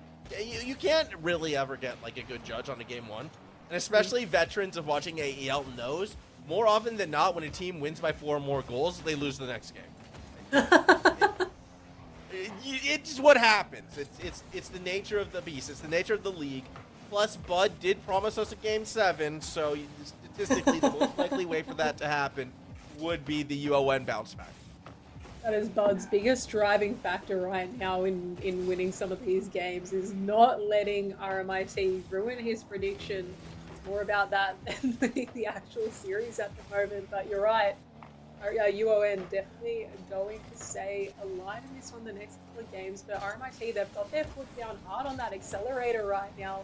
They are not relenting at all. They're not giving UON any time and space. But he doesn't need space though. He's going for that challenge direct on that defender there in net. Eminence with the pass to Ascent. Ascent to Bud there. We saw a jump from Exodus but didn't make contact. Bud sinks that ball and stays alive alive for UON. Yeah, that's just a striking shot right there from Bud. Had the better angle, well done, and that's why we were saying UON getting on the board. This first game probably is going to paint the entire picture of the series, but it is going to give a 1-0 lead to the RMIT side. That can't be taken away from UON as we hit our final 20 seconds in this one. Worthy's not going to get the opportunity on the solo play. So moving ahead right now, all eyes back on game number 2 to see how these teams can recover. I will be curious. I will say this though, if RMIT takes the second game, then I'm going to hit the panic button.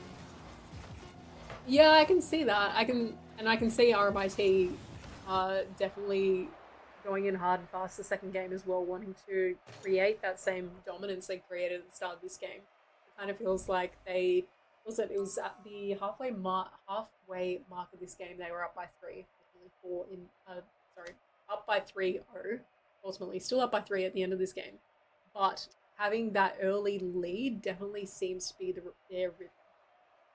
Yeah, it was a very good start for the series. RMIT coming out that little bit hotter, but as mentioned before, fast starts, all what that means is you had a fast start. It doesn't really tell us what our top speeds are going to be just yet. And Yoen did get that goal to end the half. So we will see how things look as we get ready to go into game number 2.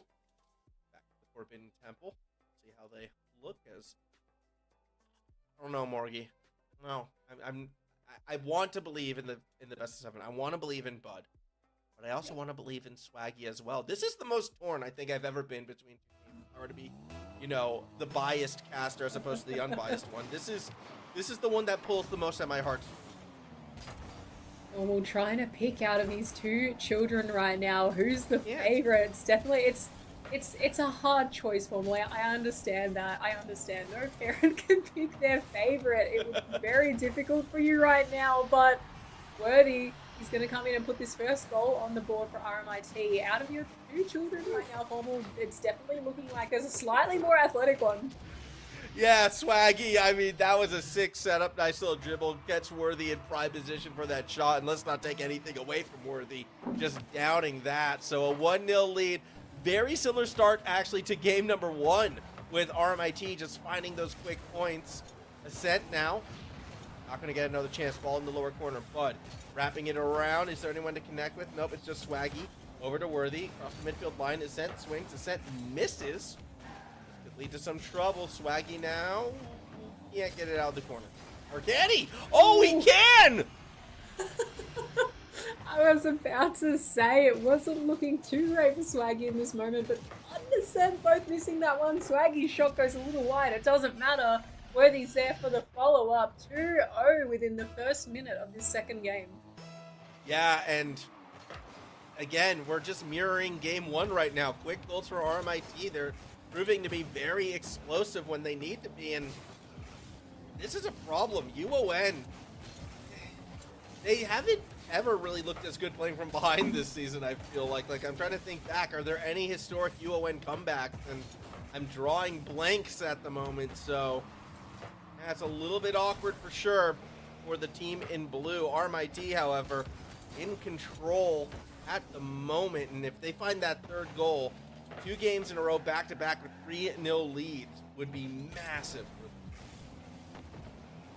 Would definitely be quite a dominant statement, and it would definitely make UON shake in their boots a little bit here. Shot almost from Ascent there, but good calm-collected play from RMIT to get the puck out safely. Exodus tries to get the ball down the other end. Ascent taking it back the way of UON right now. Ball is loose. Exodus with the clear to the sidewall though. That was a good and needed clear. Eminence will get a chance straight down the middle. They had the speed, but so too did Swaggy. And they're not able to break it out just yet. Swaggy going all the way down. No, not through. Still waiting for that moment. Breakout time. Exodus. Another touch towards the net, but not gonna bang it through just yet. Ready with the reset to the corner there. Yoen trying to get it out. Eminence a jump. The 50 is great from Swaggy though. Exodus trying to keep that pressure on and keep that ball alive. A centered ball from Swaggy. A miss from Exodus. No, that could have been the 3rd goal on the board for RMIT. It's still dangerous right now though. Exodus, he's not going to make another mistake in this play. He's going to put that 3rd goal away. Yeah, that is hopefully not the killer blow in this series, but when 2 players are attempted to squishy, and neither of them can find it, you are in trouble. So, we'll see. Still plenty of time left on the clock. Half a game to go, but twice in a row we have now seen RMIT get that 3-0 lead. Twice in a row, RMIT have just been explosive out of the gate. Yeah, you've got that one nice goal from UON, and, well, that could be the next one. It's Bud the entire distance of the field. Massive long shot from Bud here. Worthy trying to make that block, but Bud ultimately gets that touch over the top of him. Players from RMIT rotated up that field, not expecting the long shot. That is the first one on the board for UON this game. It's not been a complete shutout series. They had one last game as well, but it is not to match the explosiveness from RMIT right now. No, it really isn't, but you never know if they get that 2nd goal. Maybe they can start cooking here. A 3-goal comeback, I think, would do wonders for this UON team. They are on the back foot, but whoop, okay. I'm not sure if that was a fake or a whiff, but a committed whiff. Either way, it doesn't result in the change of possession just yet. Still looking RMIT favor. Eminence is going to center that ball though. Bud jumps, but not enough boost or momentum in that. Make a connection with the ball. It is in the midfield now. Bud with a bang without any boost again, but it just seems to be like it keeps falling back into RMIT's control when they go into this corner. They are not challenged as much by UON when they're trying to get the ball out of their half right now. A few bumps starting to happen. A little bit more aggression. A shot on from Swaggy, but Bud dives for that save. Yeah, and now we're just going to see Bud took another one. Worthy doesn't get the second touch. Eminence goes low. The defense was able to wrap around, and they actually find the clear all the way back to the other side. Now it's Exodus. Can't put it in. Bud will start to try to clear. Up for grabs. Shut down by Worthy. Exodus and Swaggy get underneath it. Off the backboard. No contact initially. Worthy in an awkward spot. A fast counter could be dangerous. Ascent leading the charge. Shot is on post. Down. Ooh. Swaggy puts it in its own net. Oh no, the own goal. Not what Swaggy was wanting here. Not what RMIT was wanting. Swaggy pushing into that net a little bit. Not aware of the fact that that ball was going to go crossbar and down. Sunk another goal for UON. There's only one goal in this now, Formal. There's still time. Yeah, actually, this gets very interesting, especially with Ascent. Trying to connect to Eminence, but they're not going to find it just yet. Very important game again. RMIT need to hold on. They want a, the 2-0 series lead, which is so tough to come back from. Bud, backboard, not in. It will be actually Eminence putting it up and across. Bud watches it sail over their head, caught by Exodus. Set with a chance, finds Eminence. Ooh. What a shot! No way, what a shot that was from Eminence. Ascent off the wall there. Eminence jumps for it, gets the redirect into that top right corner of the net. It sails in. What an equalizer. UON still alive in this game. Big time moment from Eminence, and the 3-goal comeback is complete. Well done, UON. Could be an overtime angle. They might try to end it in regulation. Ball on the orange side of the pitch. The shot was on. Exodus is there, and we go to OT. UON fighting back, fighting for their lives at the moment, and keeping themselves in this game has been a very, very impressive performance so far. They're going to want to take this OT quickly, not give RMIT enough time to regather themselves here. It's looking dangerous right now though. Bud with the clear downfield, getting it out for now as Eminence follows up. Yep, as they kind of threw that backward. Eminence throwing it. That's just a shot from Ascent. Defenders bump each other. Bud is there. The net is open. Bud walks it through. UON complete the comeback. Chaos in front of the net. It's a tied series. What a scramble that was, and honestly, great patience from Bud there, slowing down that play, making RMIT players jump for that one. The panic set in. You could see it clear as day as all players dive for that ball. Bud stayed cool there, kept his composure, and just walked that ball in. Morgie. Horrible. We're going to Champs Field 3 times. I'm telling you. It was in the cards. Fate has determined it. It is just a Game 7 type of night. UON. I think they get swept if they don't win that game. Instead, we go Game 7. Legitimately, that comeback was, they needed it. Down 3-0 halfway through, and they're able to fight back. The own goal certainly helped, don't get me wrong, but at the end of the day, they still put that ball in that position. So, yeah, pretty crazy stuff as might have a little bit of an extended delay. Yes, just a slight one here as we work out what's going on. But yeah, what an impressive comeback from UON. Formal, the full-time worker in me is sad, but the Rocket League caster is oh so excited. I love a Game 7. I love a tight series, and like our first series, it's looking like this one is shaping up to be exactly that. Look, do I want to stay up all night watching Rocket League? Maybe a little bit. Would it be good for my workday tomorrow? No. But do you know what my workday tomorrow is? Do you know what I have to get up early to go do? What? Install Rocket League on a bunch of computers. Okay, so like, I'm gonna be drowning in Rocket League anyways. May as well keep going all night long. So let's let the party continue. As I think we're waiting on. Might be me as well, actually, but sorry, just working this out. No, Formal, I think you could walk into work a little late tomorrow, and they'll be like late night out, and you're like, and they'll understand. They'll give you that late start to work. I guarantee it. I somehow I appreciate your optimism.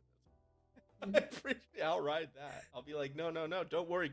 Queen Morgie said it was okay, and then they'll be like, "Who's Blame it that?" on me. Then, yeah, exactly. No, And then no I'll be blaming like, things on hey, Angry Man tonight. hey, bronze medal at the Commonwealth Games, and then they'll be like, "Oh, I won't say what for," because again, this is a bunch of sporty types. But as long as I just say that, we're good. We're good. You know, the funny thing is that since that was 3 years ago now. Yes. And I don't think I've mentioned it once since 2022. But somehow it's you and BK and Jimmy and everyone's always bringing it up, and I'm always like, "Oh God, please." But that's how it's supposed to be. That's how it's supposed to be, right? Like, that's how you know you've done good. When everyone else is like proud of that achievement for you. Look, I'll take it. I'll take the top off that. But you know how many times my mom with pride in her voice is just like, yeah, my son actually got through year 6. It's just where the accomplishments are. Oh yeah, definitely a huge accomplishment. Worthy purely cross midfield. Oh, it's hitting that type of... It's just, I was at my creative best in year 4. I stand by that. Oh, it is really hitting that time of the night where we're getting a little bit delirious on the way to Game 7. Just the way we like it when we're casting. Oh. That's where the Bud train and the Swaggy train lines, that's where they meet. It's Game 7, all right? That's where the train lines eventually end. We got to get there first. We got to get through the chaff. Game 3, and no one remembers Game 3 in a best of 7. Okay? It's the most forgettable game. That's where we are now. Swaggy not gonna get the touch on it. Then it's going to be Bud back the other way. I think you're right. In situations like this, Game 3 doesn't matter. Game 4, it's either going to take us to another draw, or it's going to put one team in contention for championship point. Or, sorry, match point, championship point, given this is a third place match anyway. Game 5, we're getting more do or die. Game 6, Game 7, obviously important.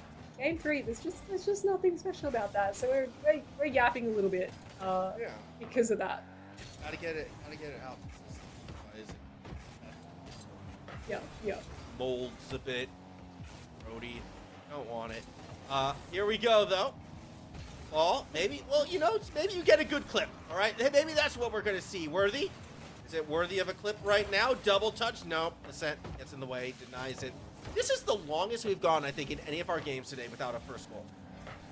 It's the longest we've gone in any game, not only without a first goal. Ooh, hang on a sec. Pause this conversation for just a second here, Bud, with the clear downfield. Eminence just getting the lightest little touch. It was going to go in anyway. That was Bud's goal. I maintain that was Bud's goal. Eminence came in for the steal. Just wanted to take credit for that. Push Bud back to the assist. But UON, the first time in this series, they've been the first one on the scoreboard. Did that change the trajectory of the ball at all? No.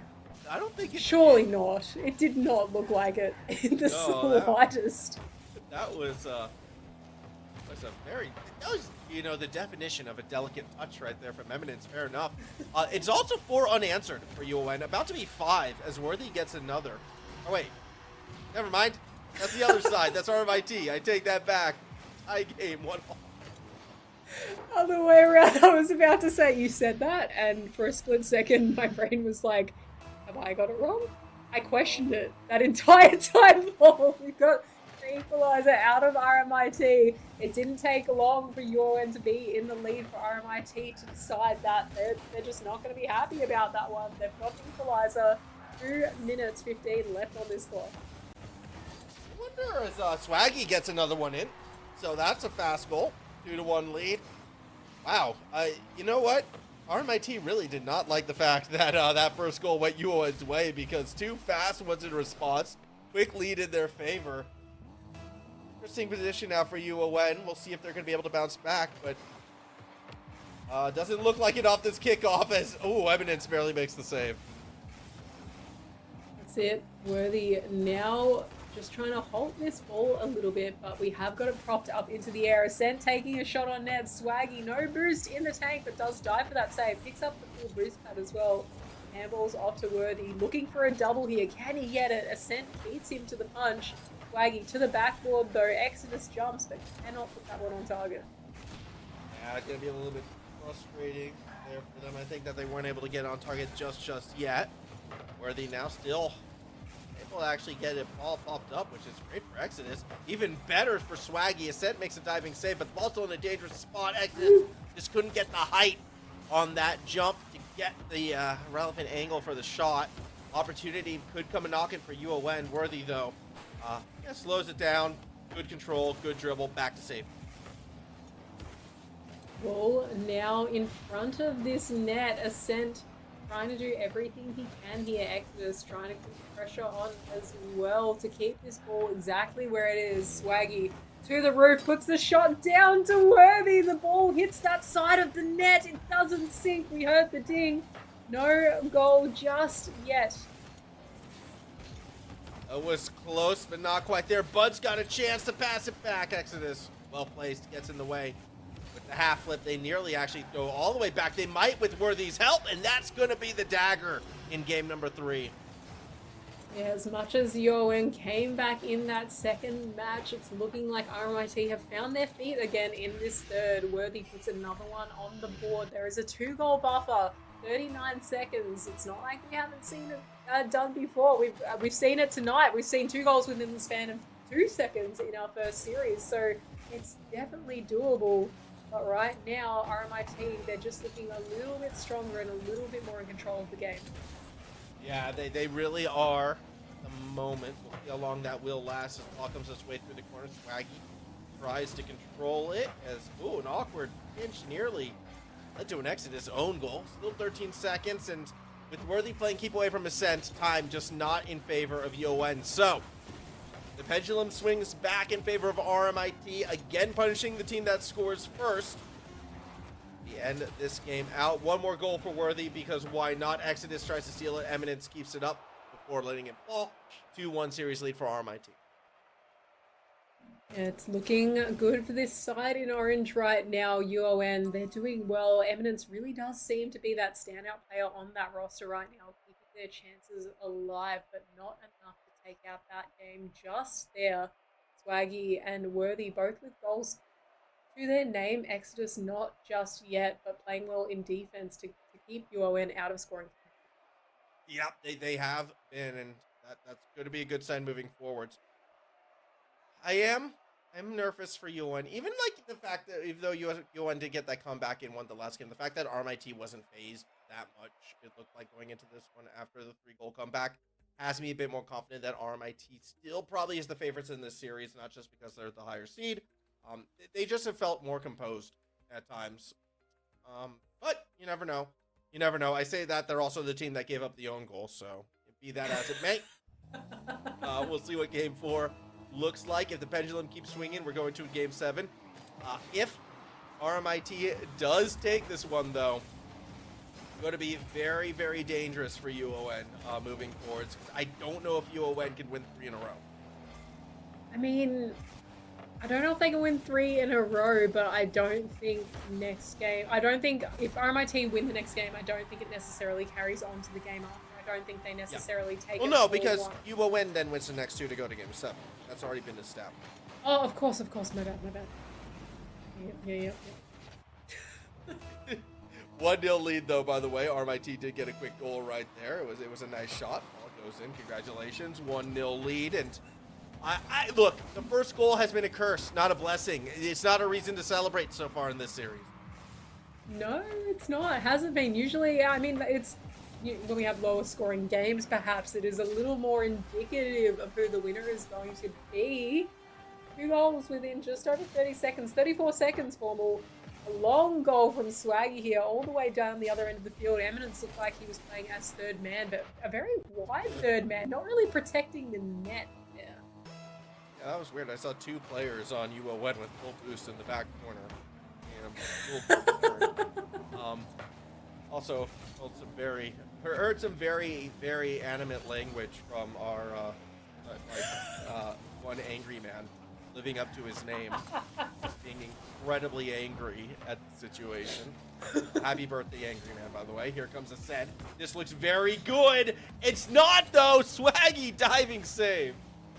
Oh, poor Angry Man. We need someone in chat to clip every mention of Angry Man throughout the cast tonight so we can play it back through later. I'll clip it together. I'll video edit it. Clip that together. That's a happy birthday present for Angry Man at the end of the day. Yeah, I mean, look, the Angry Man's it's their birthday, all right? You're not supposed to, I want to say you're not supposed to be nice to them, but that's a little too mean, even for me. You are supposed to be nice to people on their birthday. Celebrate. Oh my gosh. Just a swing and a miss from Exodus right there. Dangerous situation, maybe. Could get UON on the board. No, instead it still stays in the corner. Not just yet. Eminence rotated off it actually rather quickly there. Could have maybe kept the pressure a little bit, at least to buy his teammates a bit of time to make it back. What is this? I'm so confused, Paul. I'd like to dedicate this goal to Angry Man. Said, was in the process of rotating back, by the way, when ball just falls in their lap and they turn around and go, yeah, sure, goal. Yeah, why not? Just it was like Angry Man driving to work today and then was like, you know what? Nah, I'm just going to turn around and go the other way. Get a point for myself. Fair enough. You do you, King. It's your birthday. 1-2 lead. Oh my. Sorry. But looking for this centered ball does do it. Ah! Eminence misses the open net. I mean, there was a defender there, but like they weren't making that save if it goes in on that left side. That was a bit awkward for Eminence. They'll get another chance. They were going. It was a fast play. You got to be snappy. Couldn't quite put it through. They'll get another chance, I'm sure, UON to equalize. They have to right now, and it's going to be Eminence looking for that redemption. Oh, gets a bump, but lost control of the ball. Exodus looking for the center, now does get the handoff to Swaggy. Great jump for that one. Followed that up to shoot on target here. Watching again on this replay. Nice positioning there. Bud does jump for that save, can't make contact. RMIT now up by 2. I really enjoyed how Exodus passed that ball to the middle. Just sort of the cut they made on the wall to find that angle. That was very impressive. So, well done. Well done. RMIT. 2-goal lead. Still 2 minutes to go. As Bud wants to play backward but can't quite do it. Worthy now on an awkward position as they kind of threw it right to the other team.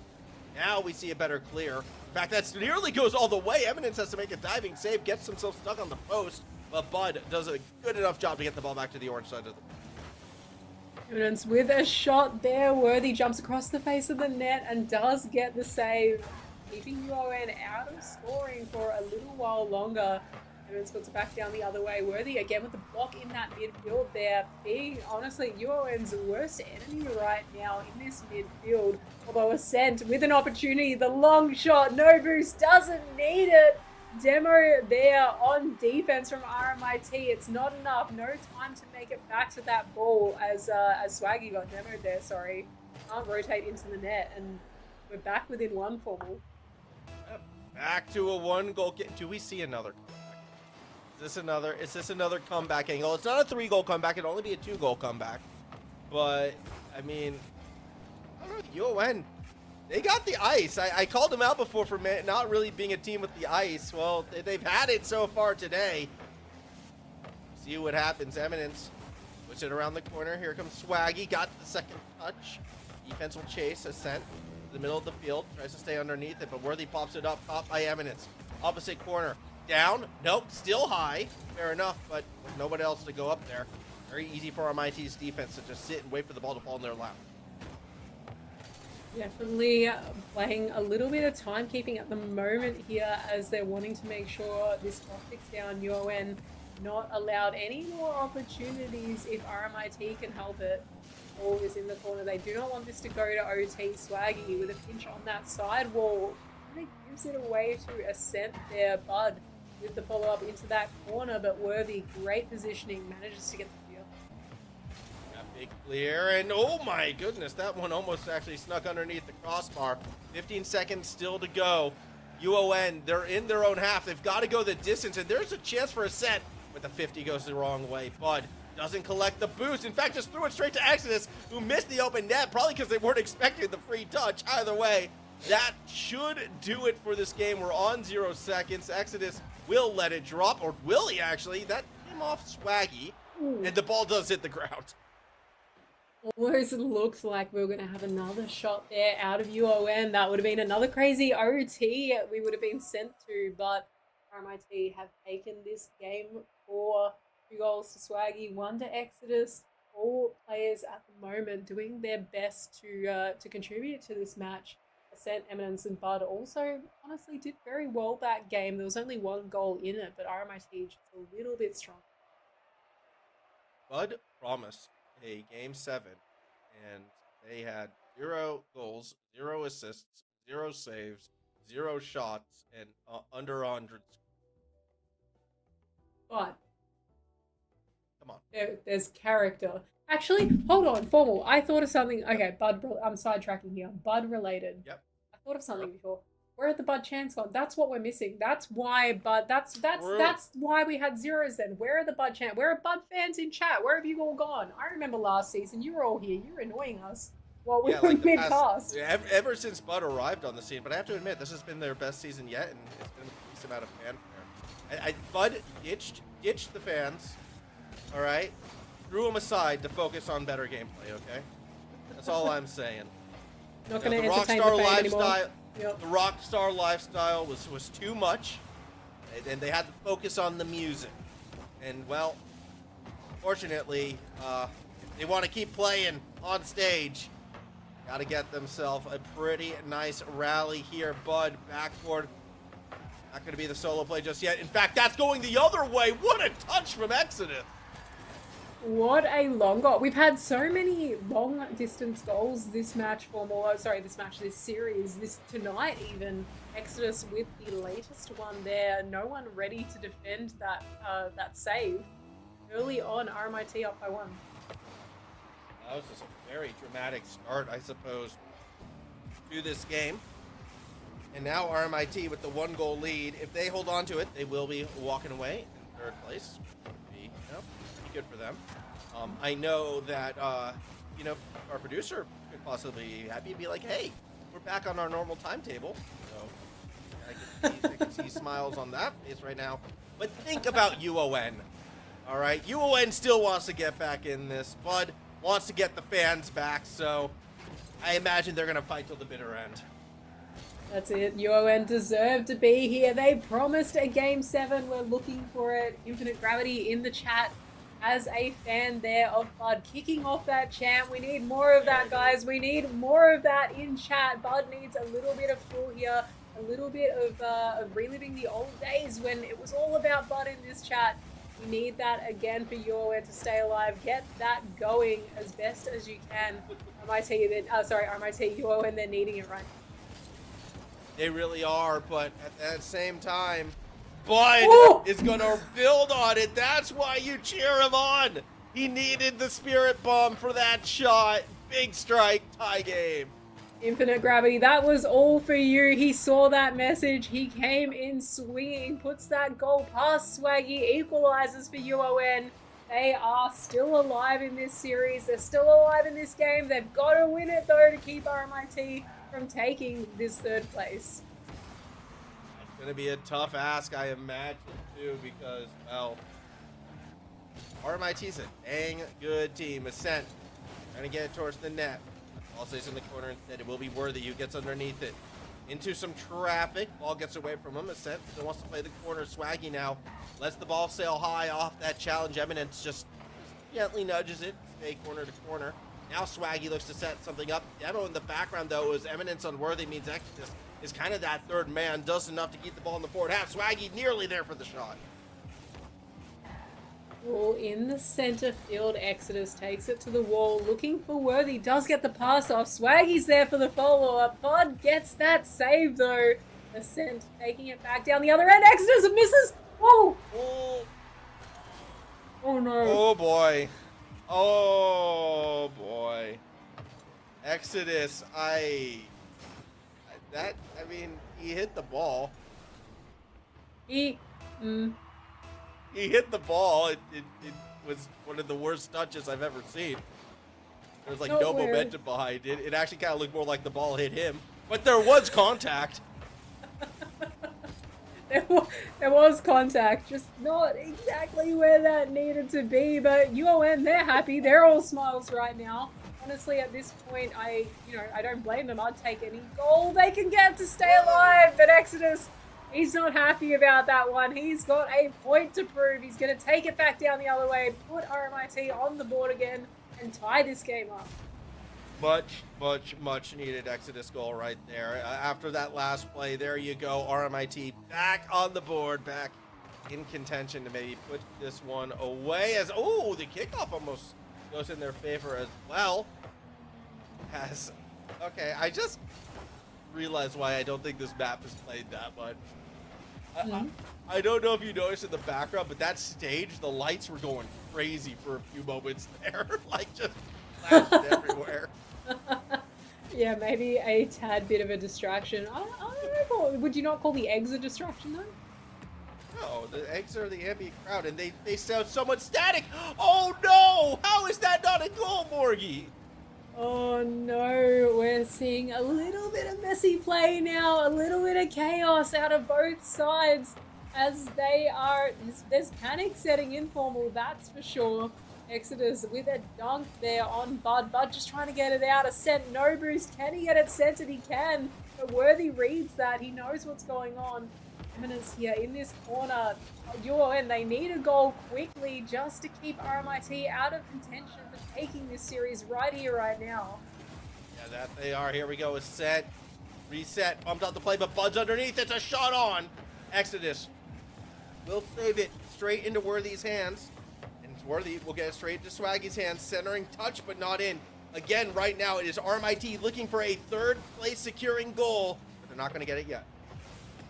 No, they're not. An Eminence, he is looking for a goal of his own. Ascent, gonna put this one on target. All three RMIT players in that one spot. Just send the backflips are coming out in force right now as that panic does set in. 20 seconds left on the clock. Bud going for the demos, takes some players out.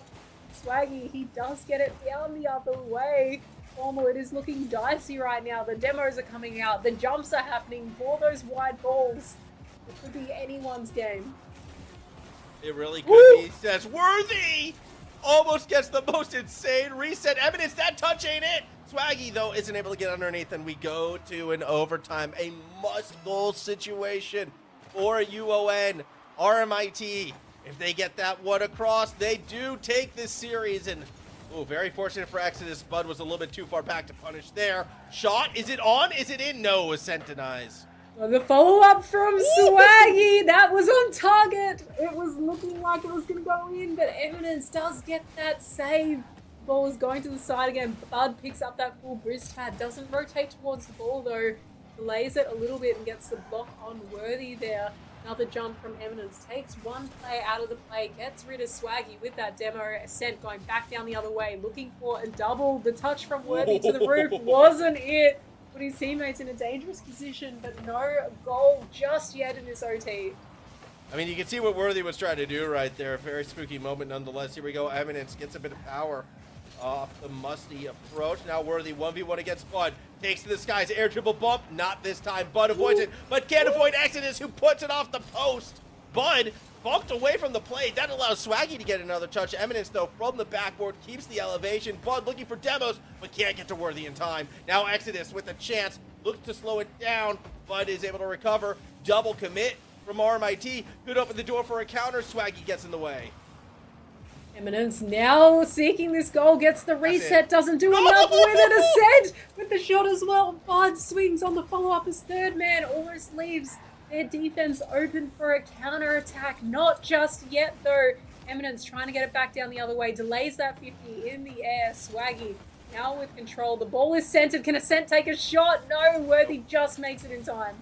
Exodus with a chance, but will get swallowed up. I want to go back to that play before. Shout out to Worthy, who came through with that second save in a scary situation. Although that time Worthy swings and misses. Swaggy to Bud, crosses it up. We're going to game number 6. Bud does it all here for UON, keeps their team alive. No, Ascent and Eminence were there for support. Ascent gets that pass into center. Bud, though, puts that dagger in, puts the nail in the coffin on that game. UON, they are here to fight. They do not want RMIT to take this game. They don't want them to take this series. They've got a little way to go yet. 2 more games are needed for UON to win this one. RMIT just won as we go into game 6, but wow, oh wow, what a series we have on our hands, Formal. Worthy forgot what the series score is.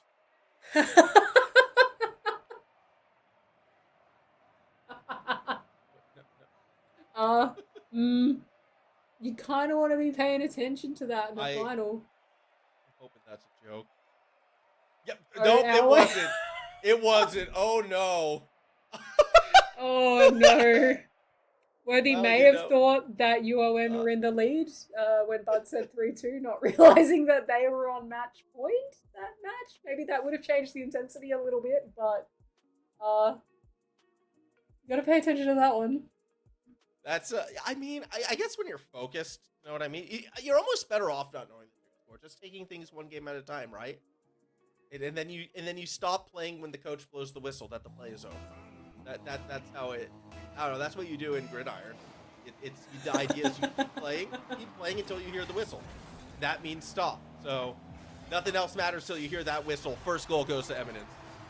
I don't think I could do that, Formal. I need to know what my next step is, what my next 5 steps are. I need to be 10 steps ahead in a game. I need to know how the play is going to play out.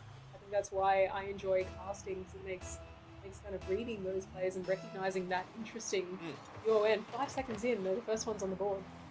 I mean, I'm the one who can't stop thinking about every single scenario, every single situation, so I will always know what the score is and where we are at. And where we're at right now is, well, again, the Game 7 waiting room. It's where we were at the start of this game. The back carriage on the Swaggy Bud Express, destination Champions Field. We're already 1-0 up for UON. So we're about 5 minutes away from our stop, and then the game can actually begin. That's it. It was meant to be. I honestly thought the storyline is playing out every second that goes by in this game. Another one on the board. Eminence sinks this. Great early jump there. Worthy maybe didn't see him. Would usually expect Worthy to jump for those kind of balls, but maybe didn't recognize that Eminence had jumped already. Was about to put that one on net. 2 goals up for UON early in this game 6. Here comes Eminence. Oh, the late musty, but isn't able to put it through, so instead we come back the other way. Ball, backward, not in. Instead, it's going to be a Swaggy shot, and that's just through.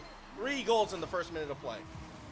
Clinical here from RMIT. Exodus doesn't jump for that one. Great read. Bumps Ascent as well on the way out. I didn't initially see that bump, actually. I thought Ascent was just going up the wall, strangely, for the save, but good bump. Definitely opened that net up a little bit for follow-ups from his teammates and ultimately resulted in that goal.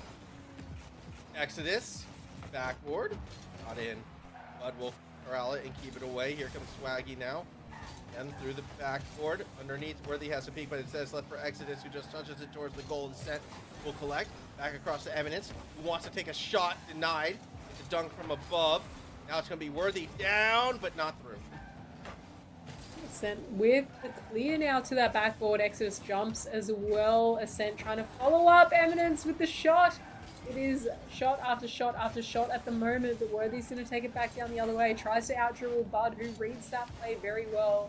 Swaggy now losing control of that ball. Worthy takes it up into the air. Doesn't get the follow-up touch, though. We are doing a little bit of that back and forth kind of movement at the moment. Yeah, the back and forth play. And it is, you know, it keeps it interesting for a little bit, but, you know, I just...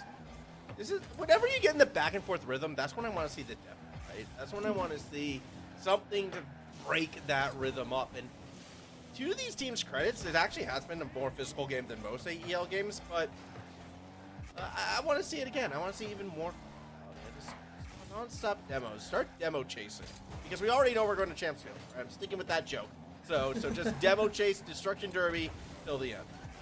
Formal just wants to watch the world burn. He just wants to watch this field. Arena.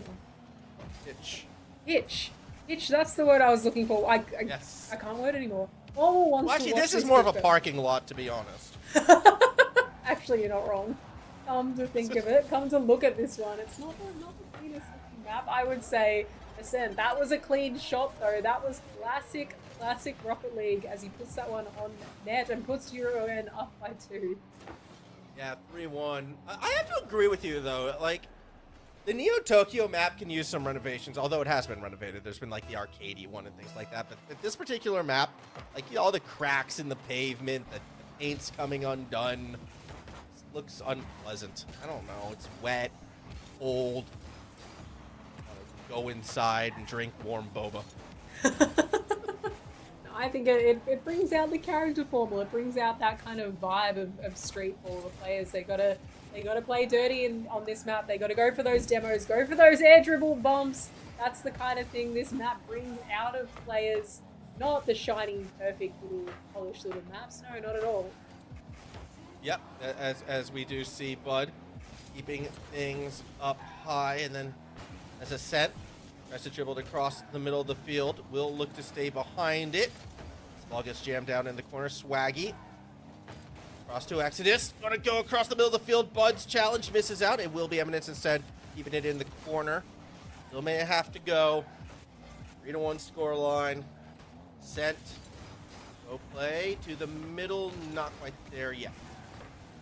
More bumps happening out of this defensive rotation, though. Always good to see as a few dribble efforts here as well out of Worthy, but all players looking chaotic. Jumping for this shot does get saved by Worthy. Good to see both teams putting on some offensive pressure as this match continues. Yeah, we will see Eminence. Oh, get dunked on by Swaggy. That's cheeky. Little cheeky play, Bud. Wants to get it across to Swaggy as well as they get that touch ball up in the air. Worthy, again, losing out on that 50. Exodus. All more centered. 30 seconds to go. Bud. Oh, good save by Swaggy. Yeah, no comebacks in this game. Let's just go to Champions Field. Like we said from, game 2, it was going to go to Champions Field. Bud was saying it before he even started. Do we even need these final 15 seconds? No, we just gotta go straight there. Let's just forfeit the game. Go straight to Champions Field. We know what's going to happen. Worthy maybe looking to find one more on the board here for RMIT. Swaggy with a follow-up, but Eminence was in the way. Bud wants one more. Going for the reset. Does get the reset. That was looking good. Bud looking better every season that goes by. Clearly putting in the practice. Doesn't get that end goal for UON, but doesn't matter. Doesn't change the scoreline. We are going to Champs Field. All right, I think we need to play this Champs Field third place match, right? Yeah. Do that. We need to petition Hayden, and we need to petition Angry Man as well to best of one, the grand final, because it's going to come down to game 7. Actually, hang on. That's not the worst idea. Hang on a sec. You might be onto something for honestly. Look, knowing us, knowing Formal and I, knowing BK, knowing the league in general, knowing how much we jinx things, we would say it's a best of one. and it would be 0-0. It would go into OT. It'd be a 38-minute OT. I just know it. The game would go on forever. It would be never ending. We'd have to end broadcast and go on to the next day and continue the match. It's just the way it's meant to be. Exactly. We'd have to call it because it goes too late. And we'd be like, sorry, we're continuing tomorrow. And then we continue the next day, kickoff goal. By the way, speaking of kickoff goals, Swaggy almost with the pinch right there. It's not quite going to go in. Why do the players always catch us out laughing as well? We're carrying on about something random and we get the craziest shots and the craziest saves in this match in that moment. Hopefully another one here though, Swaggy.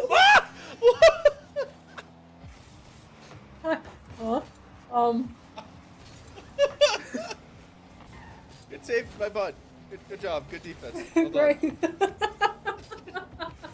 Definitely great. Fantastic defense and fantastic offense. He does it all. He's gonna save that goal. That was definitely Bud. He's gonna take it back down the other way. He's gonna put it on net. No boost in the tank.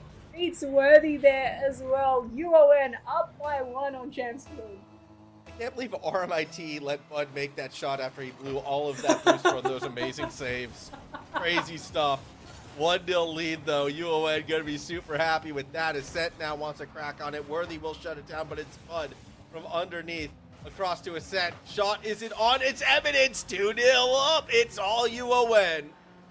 It is all UON in this game. They are the team with the momentum. They are those Game 7 merchants. We talked about it at the start of this series. Like I said, your RMIT won the first series, won the first game 4-0. Not phased in the slightest. This is what UON do. This is what they're best at. They start slow. They warm into a series. They dominate most series they play. It's looking a little dicey in defense right now, or maybe I'm speaking a little bit too soon, but UON still have the lead as RMIT bring it back by 1. Yeah, good shot from Worthy right there. So we are going to have a back and forth game, I feel like at least some semblance of something. I mean, very fortunate for RMIT to get that one, and trying to get more cracks at it now. Into the corner, AEST off the roof to Exodus. No, it's underneath them. Swaggy pops it up. Eminence gets a demo, but doesn't get the ball. Exodus as well puts it the other way. I mean, granted, that was the attacker coming at it from behind. Worthy goes for the flick. Cannot get it. Ooh, you're in a little bit of trouble there in defense. A save from Bud, though, keeps this one out of scoring contention for RMIT. We're going back down the other way. Swaggy with possession, dribbling this one through the air, gets the reset as well, finds Exodus. It's not enough though. A jump from Worthy almost looked like an overcommit, but Bud reads that save.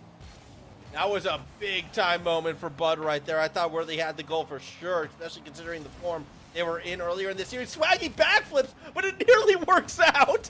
Thought they were launching for the ball, the double commit, the double whiff, and eventually it's aired into another save.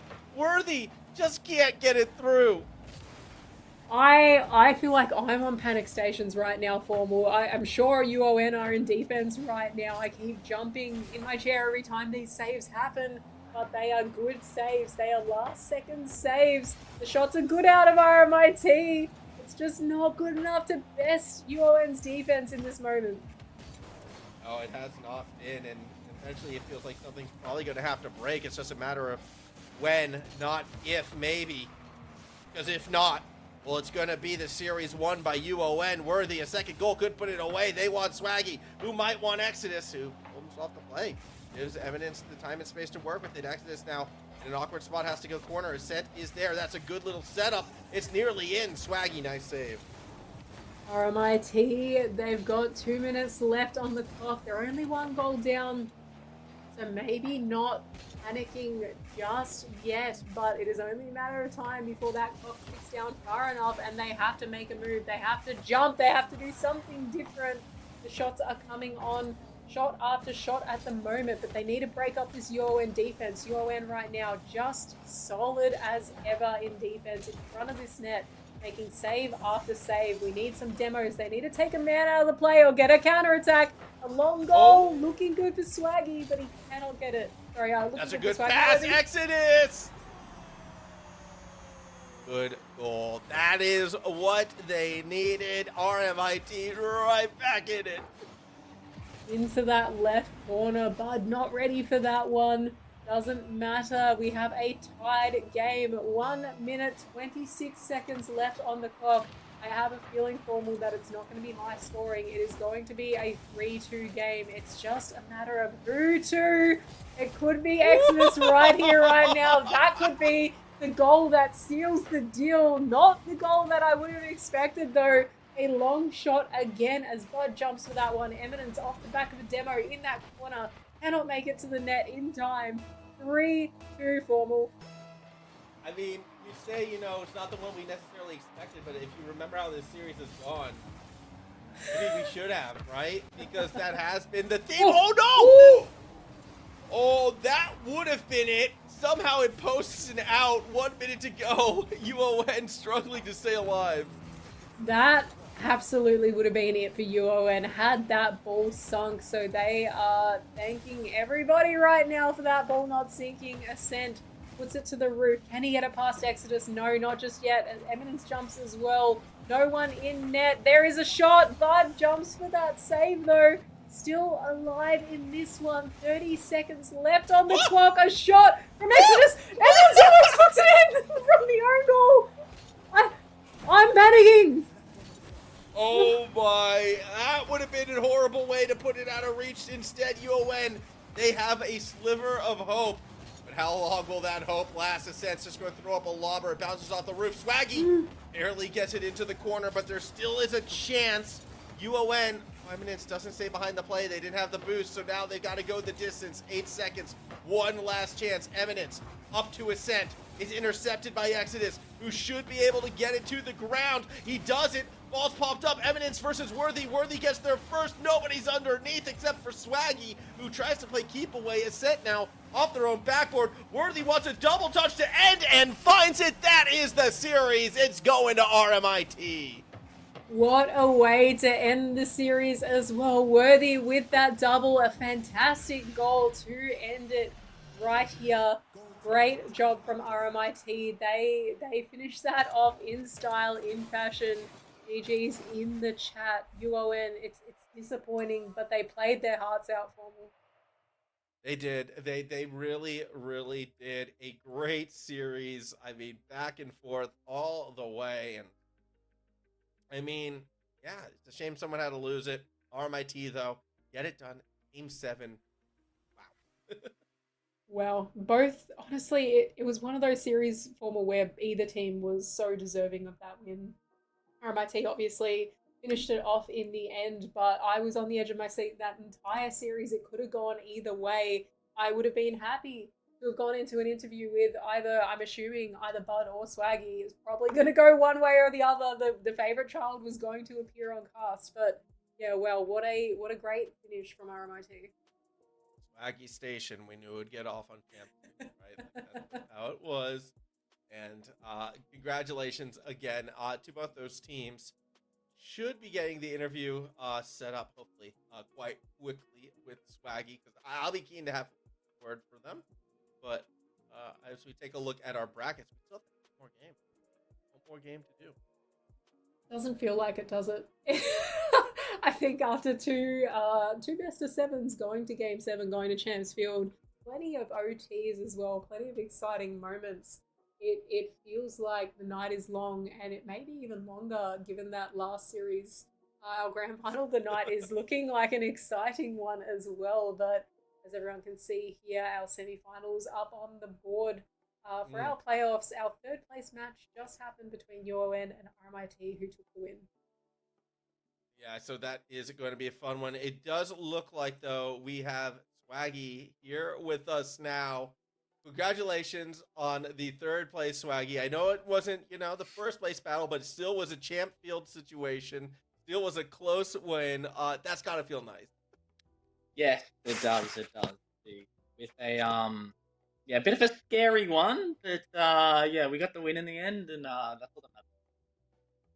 I mean, in saying that, if our grand final ends up not being a game 7, then we've set everything up that it has to be a game 7. That felt like the grand final of the night. I don't know if you guys hope you had broadcast muted while you were playing, focusing on comms. But Formal and I were we didn't know what to say for half of that match. We both went speechless. We both lost our words throughout that. That was an intense series. Yeah. Got a bit caught off guard a couple of times, but managed to get the win in the end. So that's really all that matters. So what was catching you off guard then about Eminence, the UON team? eminence.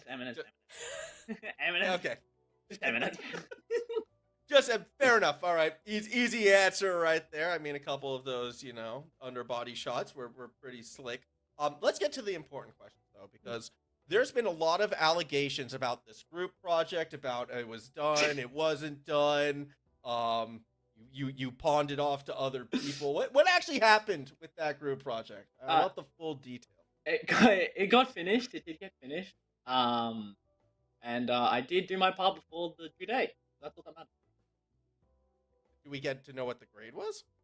I don't. So no. I don't have it yet. No. Unfortunately, no. That's a little spooky. Fair enough.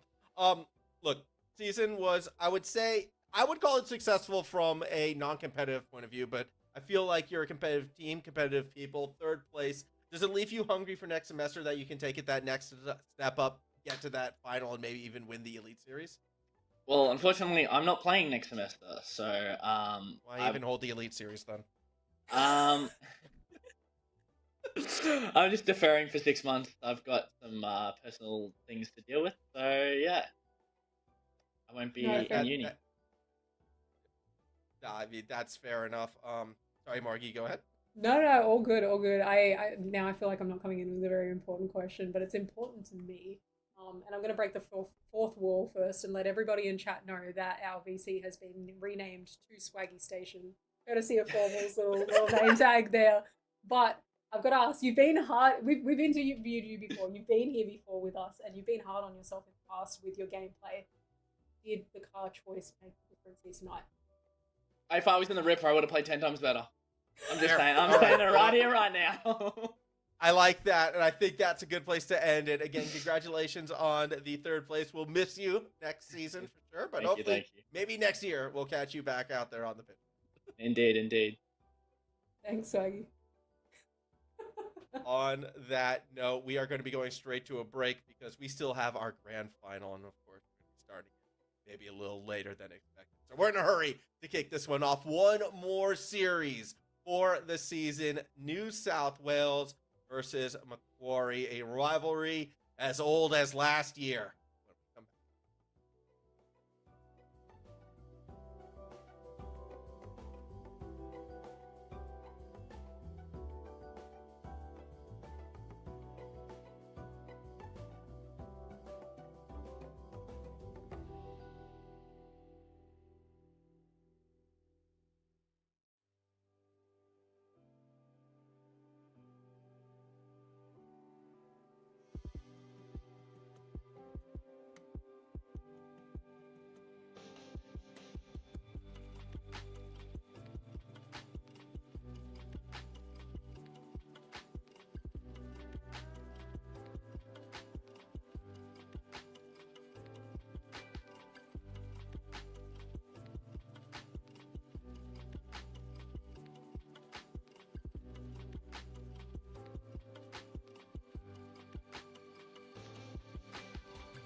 welcome back. One game left, Morgan. I know it's been a long night. It's been a chaotic one. It's been a fun one. But we still have 7 more games to play. And at the end of it, we're going to have our champion. Isn't that exciting? Macquarie, New South Wales. One of these two teams, their name will be etched down in Elite Series history. The other will just be another team that's come so close. But this is probably, I can safely say, since the conception of the Elite Series, and maybe since the conception of AEL Rocket League, this might be the most stacked grand final we have had. Names like Lunar, Zen, Steve, Tadagane, Akame, even Corp has actually been up and coming more and more so from what I've been able to see from them. Like, this is a crazy Final Four. Oh, absolutely. Absolutely. This is an intense lineup on both sides here. Obviously, Steve, Tada, and Diggs on the all roster from UNSW were undefeated last season, and for good reason. These are incredible players. Throw Zen into the mix on that roster, and wow, oh wow, you have an explosive team. You think that you look at that roster alone and you go, wow, okay, this team is going to win the Elite Series. Obviously, these players are so talented. And then you look over the other side and you've got Akame, Corp, and Luna, of all players. One of our recent, obviously very talented RLCS players, won an Open in RLCS, #1 in the region at that point there. This is, yeah, wow, what a stacked grand final we do have in the AEL Elite Series. Yeah, this is, I know what it's all about, right? This is the big one. So I'm keen. I'm very, very, very keen for this one. And I think we're going to get started as soon as possible. Predictions, though, before we jump in. Well, who do you lean on in this final? Because on one hand, Tadagane has kind of been that guy throughout the history of AEL. But then, on the other hand, Lunar's kind of been that guy in RLCS and some of these past regionals. I don't know which way to go. I think I'm slightly leaning on the Macquarie side. They are undefeated. They are undefeated, and that definitely makes it's quite a good point for, rooting for that side in this grand final. UNSW obviously have lost their own series this season. They haven't gone undefeated, as Macquarie have. Obviously, only one can go undefeated. But that's not to say they haven't had their moments as well. I think it really doesn't matter which roster kind of shows up today best, obviously. But I don't know. I think this one's really hard to pick for me for, just given your UNSW's talent as well. Yeah, it is. It is difficult. And by taking Macquarie, I'm kind of worried I'm breaking my Lunar rule, which is whenever I pick Lunar to win, he loses. Whenever I pick him to lose, he wins. That is, I believe that is how the universe works. And I have yet to be convinced otherwise from it. So maybe by picking, Macquarie, it will go New South Wales' way. If you go back and watch, because I know everybody always makes fun of my predictions on RLCS, right? All the wrong predictions happen in Lunar games.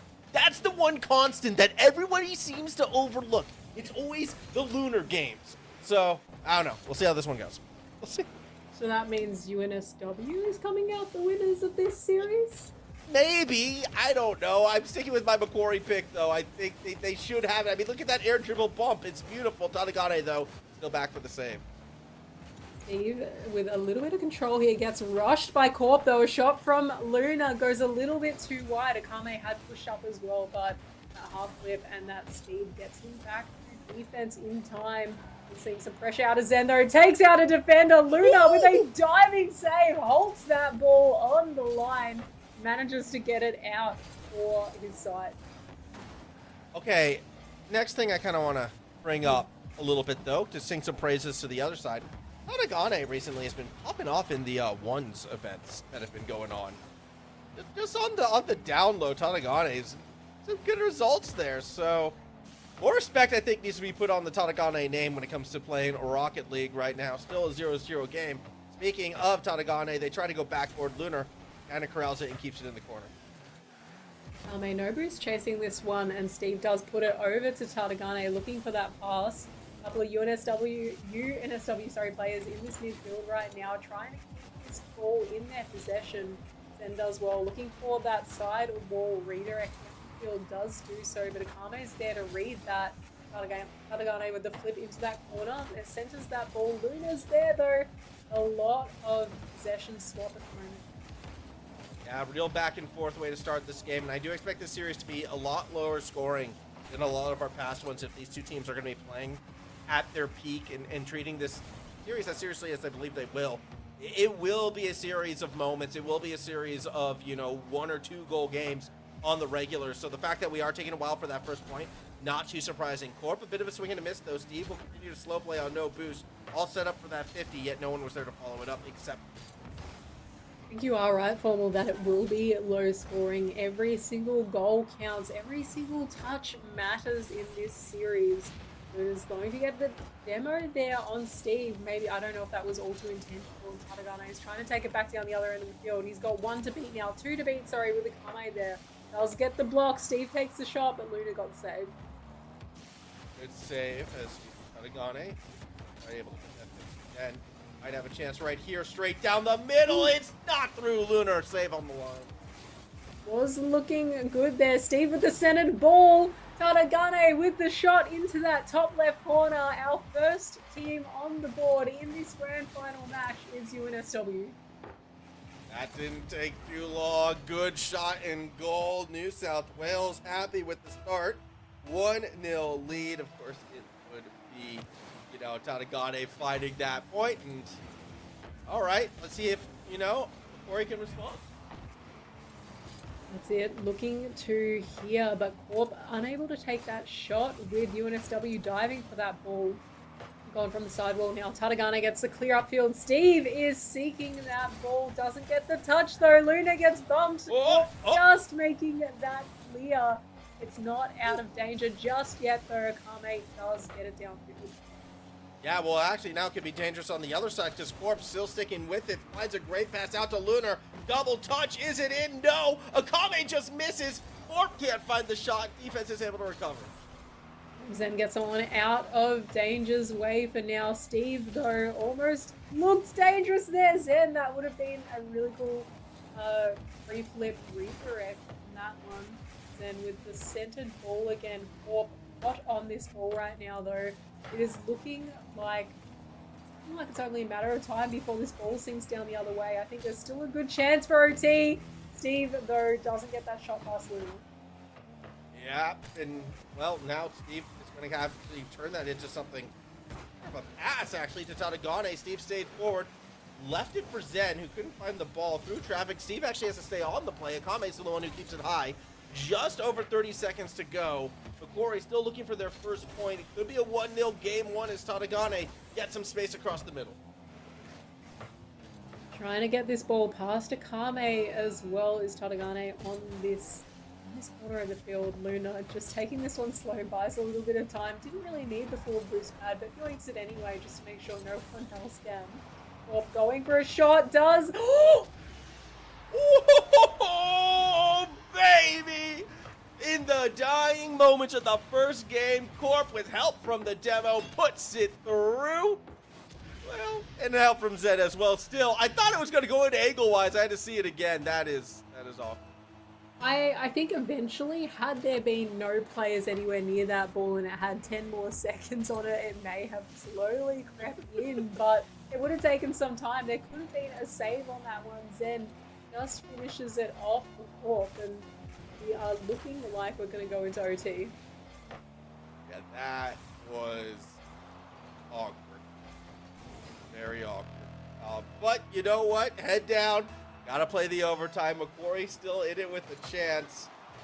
As, kickoff's very good for Katagane. Let's see if the ones game has been paying out. Woo! It has been! But there's a second defender. It wasn't a 1v1. That was almost looking really good for Katagane and was definitely the play there. Zen with a shot attempt. Luna, no boost, but does have enough momentum to dive to that save. Another centered ball from Steve. Can the shot come off Zen? No. Good read from defense. Let's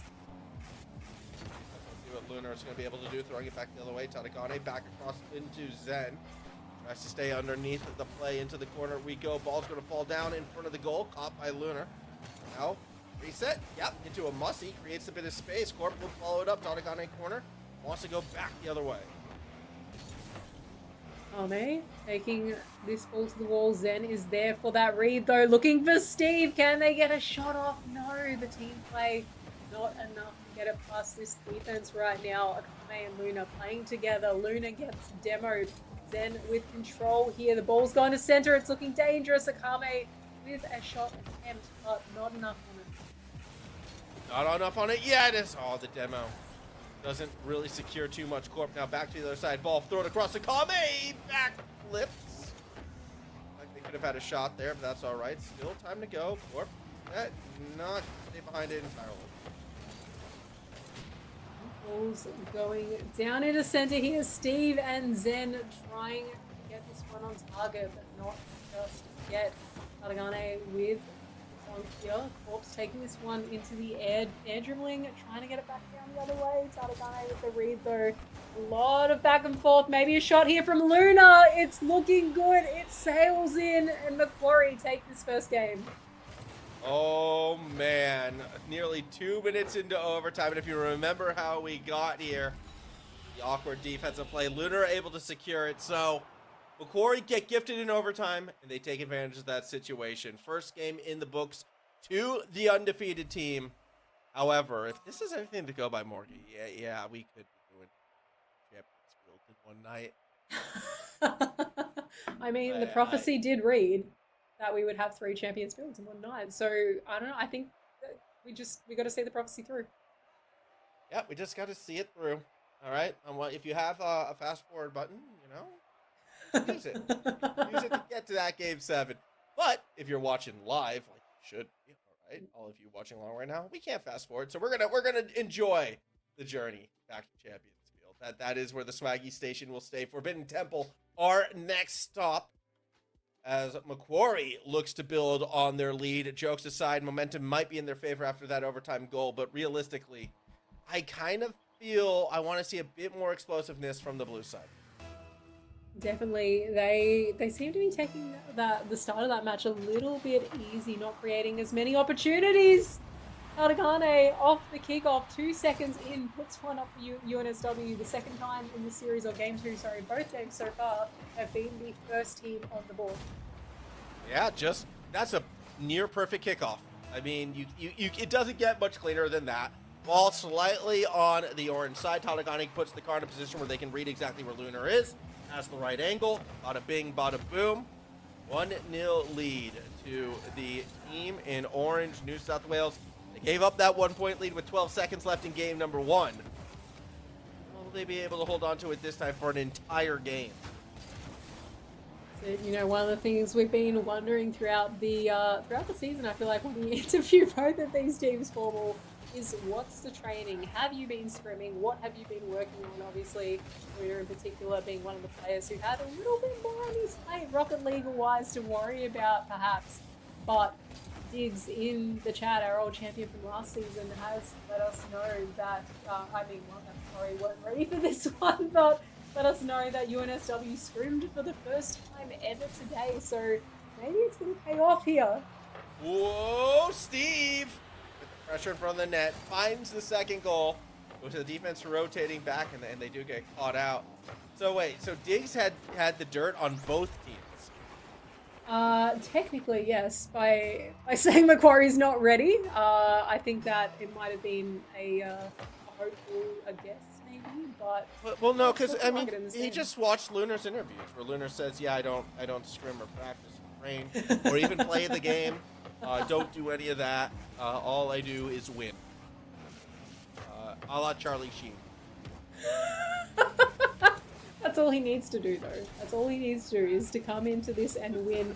In typical Luna fashion, he's proven throughout the season that maybe training for Elite Series just doesn't work for him, because it's paid off well, right, with all their undefeated games. If anybody's got, the tiger blood in them, I'm leaning on Lunar for that. I want to see what Lunar can bring in this. Definitely one of the more fun characters, and definitely one of the stronger, if not the strongest player in the league right now.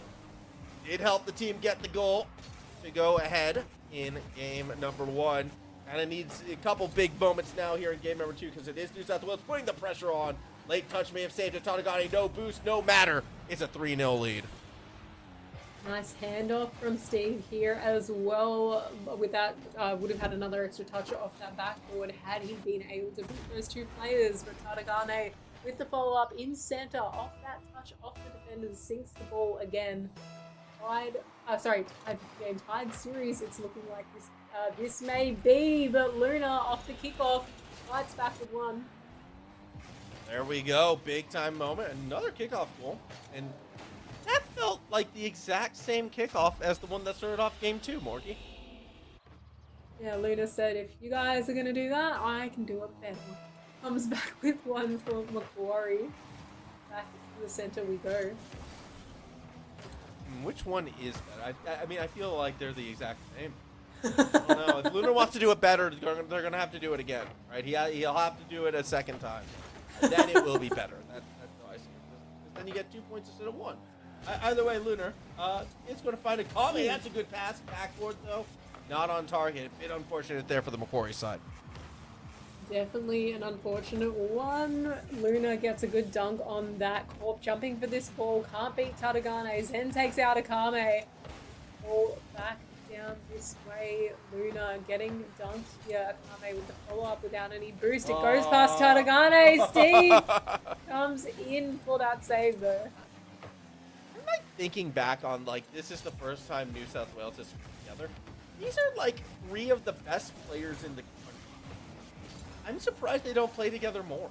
I mean, granted, Zen's borrowing it or stealing his little brother's computer, depending on who you ask. 2-3 game goals, courtesy of Corp.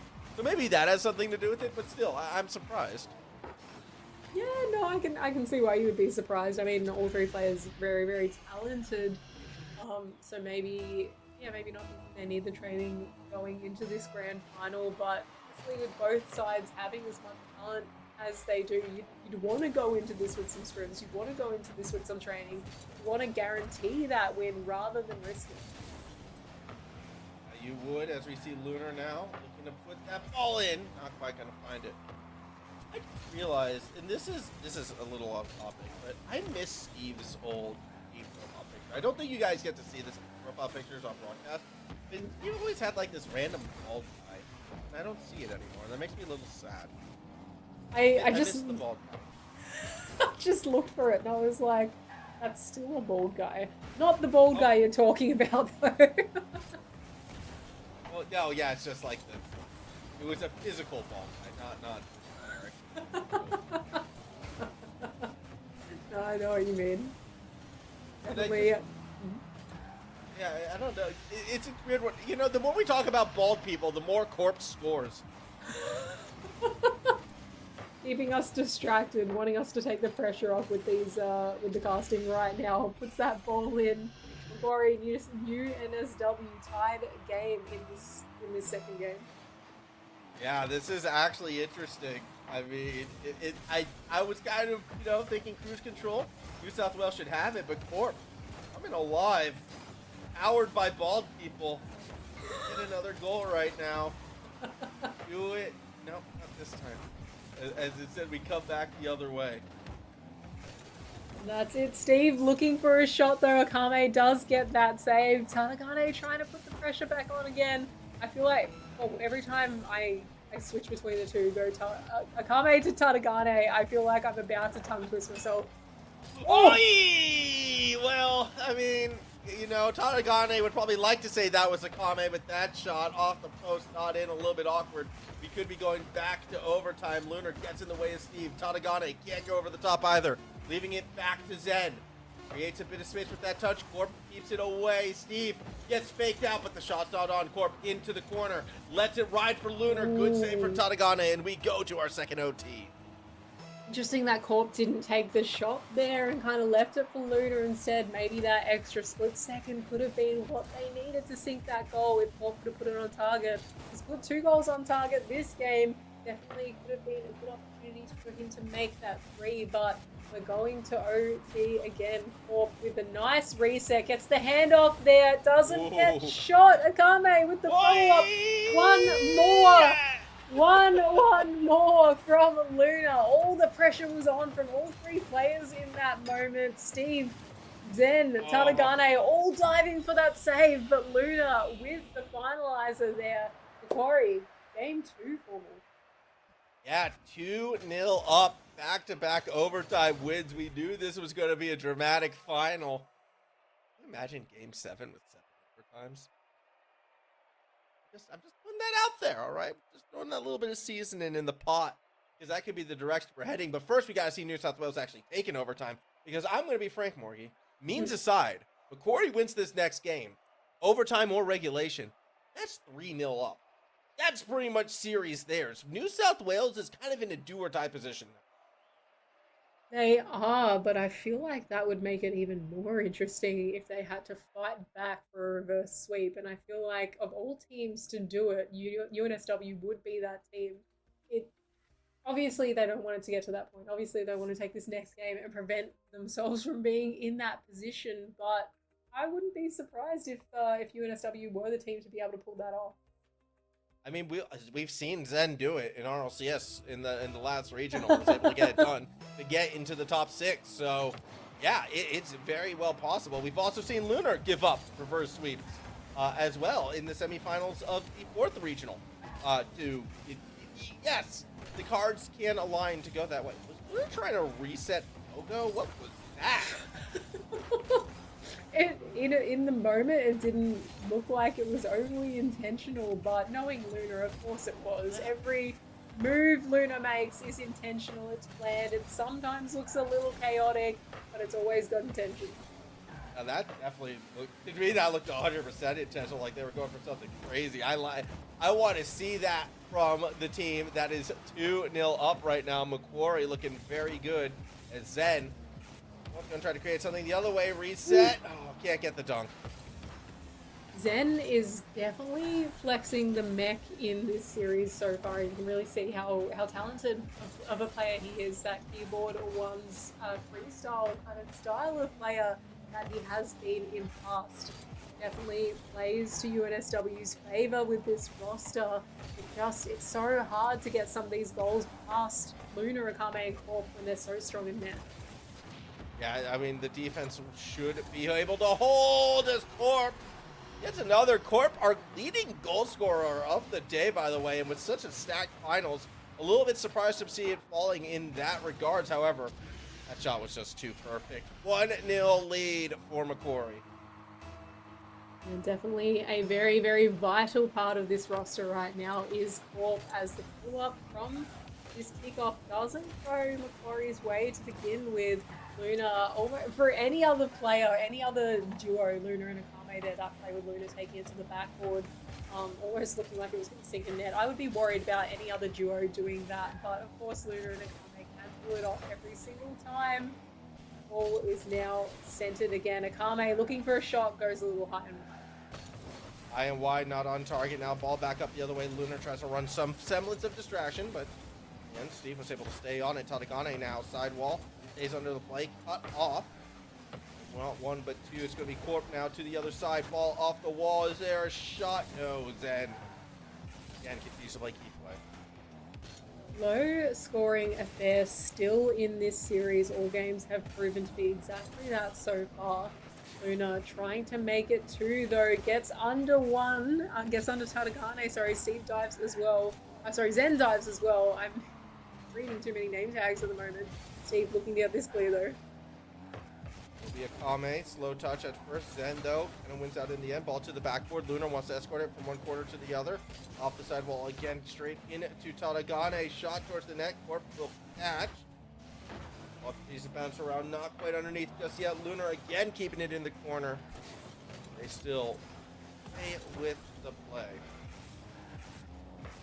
Kame to the wall here, has boost in the tank, Luna gets a demo on Tadagane as well. We're caught in this midfield. Play has been slowed down. Not a lot of pace at the moment. Tadagane has an open net. Luna jumps to that save after that demo as well. Tied game ball. Wow, I mean, I'm kind of waiting for demos to play a bigger role in this one still. And in crazy angle off the post from Tadagane to find it. So a bit of a 1-2 punch right there. Great stuff from New South Wales when they kind of needed it. They were in a tough spot. Let's be frank. Going down 3-0, potentially. Said before, it could be the death blow. So they get one back on the board, still in the running in this game. Let's now that we're equal, we can still do the third overtime in a row for the meme side of it. No, they did need that point. They did need to find it. I still kind of look at the shot differential between the two, and it's just been a low shooting game. So next goal probably wins this one out. Yeah, I think you're right. Low scoring, low shooting, just a lot of midfield action as these two teams fight for possession right now. Luna through the sidewall, gets that double, looking for a Kame in the center. Corp jumps for this one. Ball's going to waterfall down, but Zen with control manages to get the clear just far enough to keep them out of danger for a second here. Oh! Kame with the shot, Steve with the save. It is going to be Steve going for the deep clear back, Corp into the corner, tries to get the pinch off the roof. Lunar able to find too much there. Akame now going up for it, dribbles it away, and with Lunar underneath, they try to stay on it. Steve, a little bit of a dunk. Tries to go back to the other side. Still 45 seconds remaining. Neither team really has put that dangerous shot on yet, but now Tadagane had a chance, just way too far out in front of them. Yeah, definitely quite a heavy touch, that initial one from Tadagane. Usually can keep that ball close when needed. It would have been the opportunity to do so right then and there. Kame with the block gets the ball across to Zen on this wall unintentionally. Oh! With the shot, Akame with a demo on Steve. The demos have been going the other way most of the time, but good on Macquarie for recognizing that opportunity there. Takes out a defender in Steve, opens up that net. 20 seconds left, or maybe we don't get an OT. Maybe we don't. Finally breaking the chain. In fact, Lunar off the kickoff nearly set themselves up for something. Zen instead didn't quite get the pinch off the roof. Tadagane that little bit too far back. 2 opportunities and a thrown asunder. They were high risk and, well, no reward. At least not yet. 3 seconds to go. Zen pops it up. Keep the ball off the ground. It's going to be in front of the goal, but Lunar can't put it away. Found Zen instead. Again, a touch. There's a chance here. Zen down, but there's just no boost. It might not matter. No! That ball's not touching the ground. That ball was not on the ground, Morgan. You can see it was still hovering. Yeah, that was going in. One more second on the clock and that ball was going in. Just the tiniest bit more pace. It did look like it was hovering. Maybe it would have sunk. Wow. That would have been our OT promise. Yeah, I don't know. I feel like this is somehow Hayden's fault. Angry man. Poor angry man. Getting bullied on broadcast when he's not even here. I mean, Angry Man personally promised with the power of his birthday that it is going to be 7 overtimes in the grand final. And then he broke his car. Actually, no, then I broke his car because he didn't deliver on the promise. Happy birthday, Angry Man. Here we go, game 4. Poor Angry Man. I mean, at first it was, we're going to get 7 game 7s, and now it's, okay, the 2... 7 game 7s. Wait, hang on. 7 of them. Why not? Okay, it's past my bedtime. Leave me alone. No, I'm for. I like that idea. What do you, Formal? You've got work in the morning. What do you mean you like that idea? Yeah, installing Rocket League on, like, how many computers? On a lot of computers. 40 of them. Like 40. Honestly, at this point, you just don't go to bed. You just rock up at work after 7 game 7s. I'm here, ready to install Rocket League on 40 computers. Let's go. Energy drink in hand. Yeah, that's gonna be like, we'll see. Things go down. We are obviously sleep. We are gonna sleep very well tonight. And you know who else is gonna sleep well? Whoever wins this final. Tadagane wants a good night's sleep, but can't find the shot, and unfortunately, it goes aside. Oh, that is such a shame, that shot there. Tadagane 99% of the way there with that carry, that flick. It looks perfect. It was just slightly off target on the finish there. Steve no boost, leaves it for Tadagane, has a little in the tank, gets the flick to the backboard, but Luna's there for the read. Corp, deep clear, looks for Akame off the roof. There's a chance for a double. Ooh. Akame can't get the dunk. Oh, that would have been beautiful. That would have been one of my favorite shots of the night. Akame so close there, and that would have been a great start for Macquarie. The centered ball to Luna goes a little wider on the shot to that right. There is still time here though. Corp gets the pass. Steve on the backboard. As we come into the corner, Akame looks to pass back, but Lunar is able to get there. Ball up high and then brought back down low. Corp with a real chance to Lunar. Back down to Corp. Across to Akame. They can't complete the pass plays. Eventually an interception gets in the way. Good on UNSW for reading that as defense, though. That was tricky. Was Luna going to take the shot? Was he going to drop it down to Akame or Corp? Was the pass going to go across the face of the net? There was no way knowing where that ball was going to go, but UNSW, they took a risk and it paid off for them. 0-0 still on the board at this point. 2 minutes 40 on the clock. Zen trying to get this one out for UNSW right now. Taking it to the wall. Luna's there though. He's going to block it. Oh Massive my! clear downfield. Formal. Steve puts one on the board for UNSW. Maybe it's not as planned necessary, but they are up from this team pinch with Luna.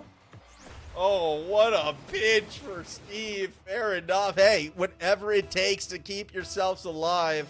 New South Wales, they get one on the board. Reverse sweep. Maybe there is some power to it. Maybe we are destined to go back to Champions Field. Obviously, still half a game to go. Plenty of time, and shutting out this Macquarie team is going to be a difficult ask.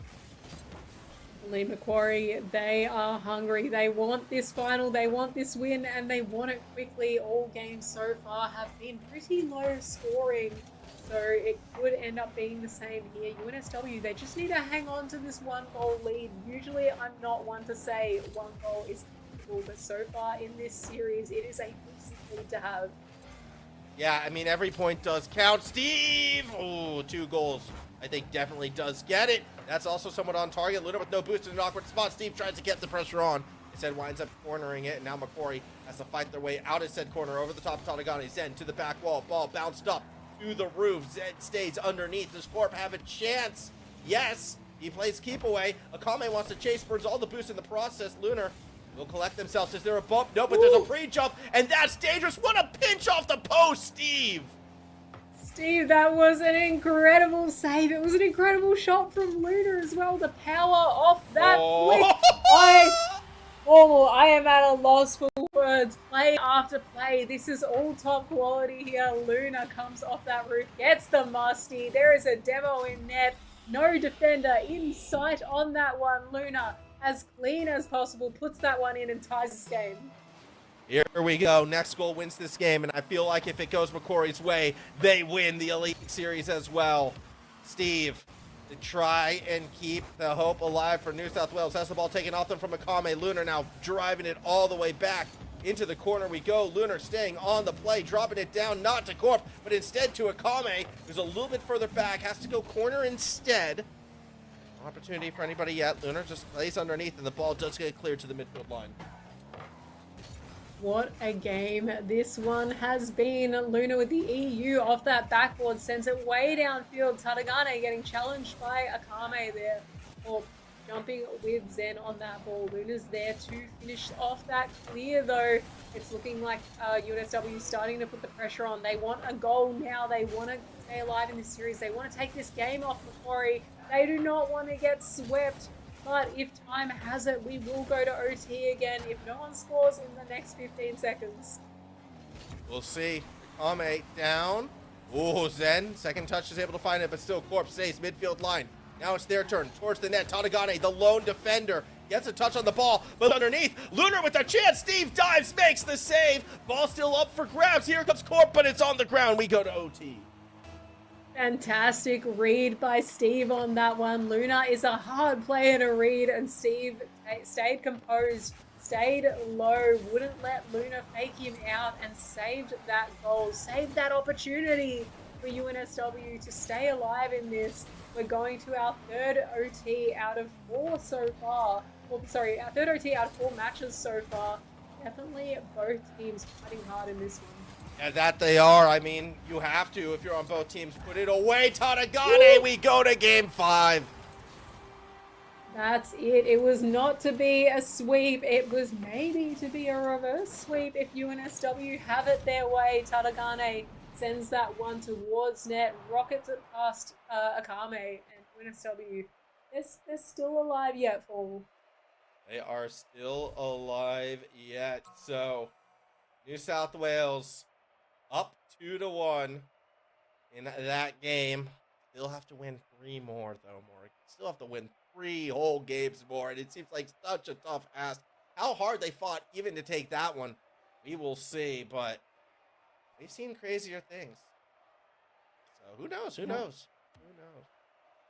We have seen crazier things. I feel like we've seen some pretty crazy things tonight, let alone throughout this entire season, throughout what we've witnessed in just Rocket League OCE in general, Formal. In RLCS, like you said, Zen has had his reverse sweeps before. He's had reverse sweeps recently, so maybe if that is one to play off, then who knows? Maybe we'll see another one here tonight.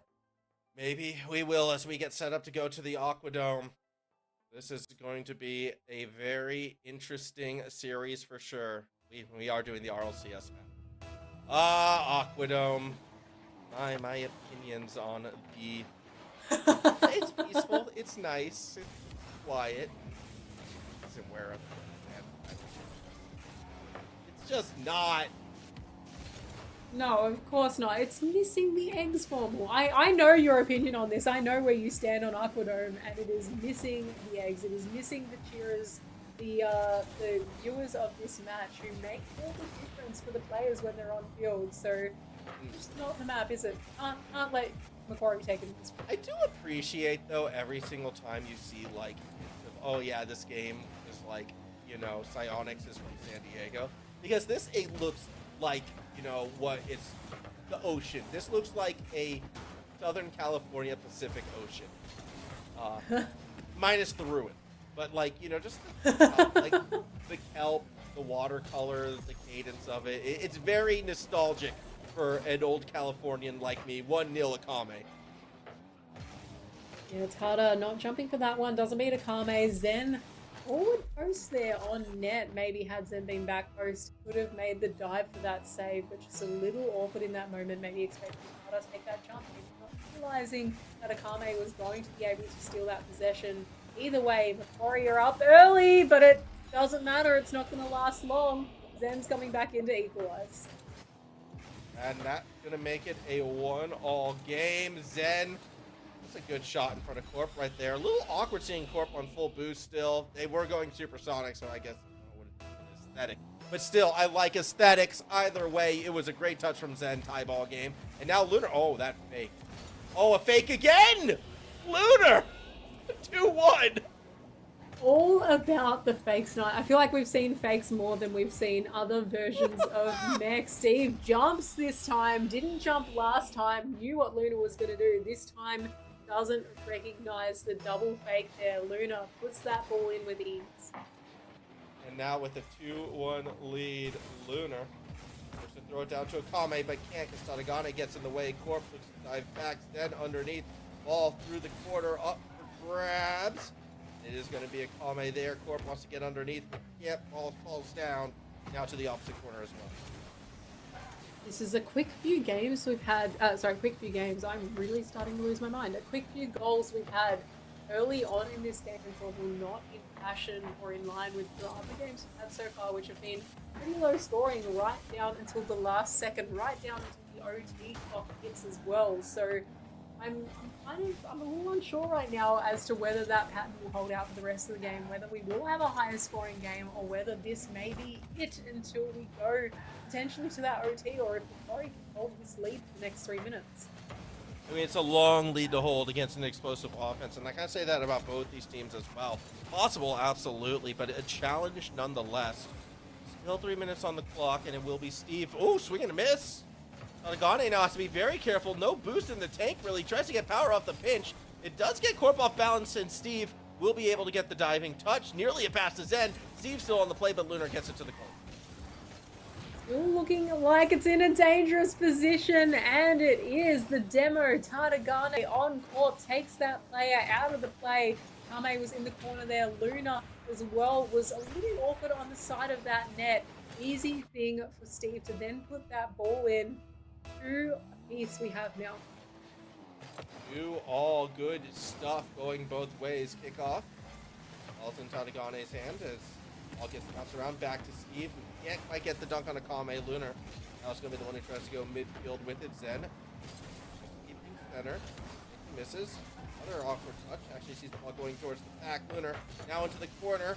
Keeps it in the corner, but no shot to be had yet. Lunar again. Nope, denied. Corp taking this one to the back corner. Smart move to buy a little bit of time. Collects the full boost pad on the way. Gets the flick across to that wall. Looking for Akame. Luna on his own for a second there, but buys enough time. Zen goes under. Gets the pop up, but Luna's on that crossbar. Doesn't want that ball to sink. Does manage to get the clear as well. Go Lunar to the roof. Corp is underneath, but without the boost, can really do it. And now a demo from Zen opens up the middle of the field. Lunar has to go back corner for safety, and that's a very fortunate respawn out of Akame.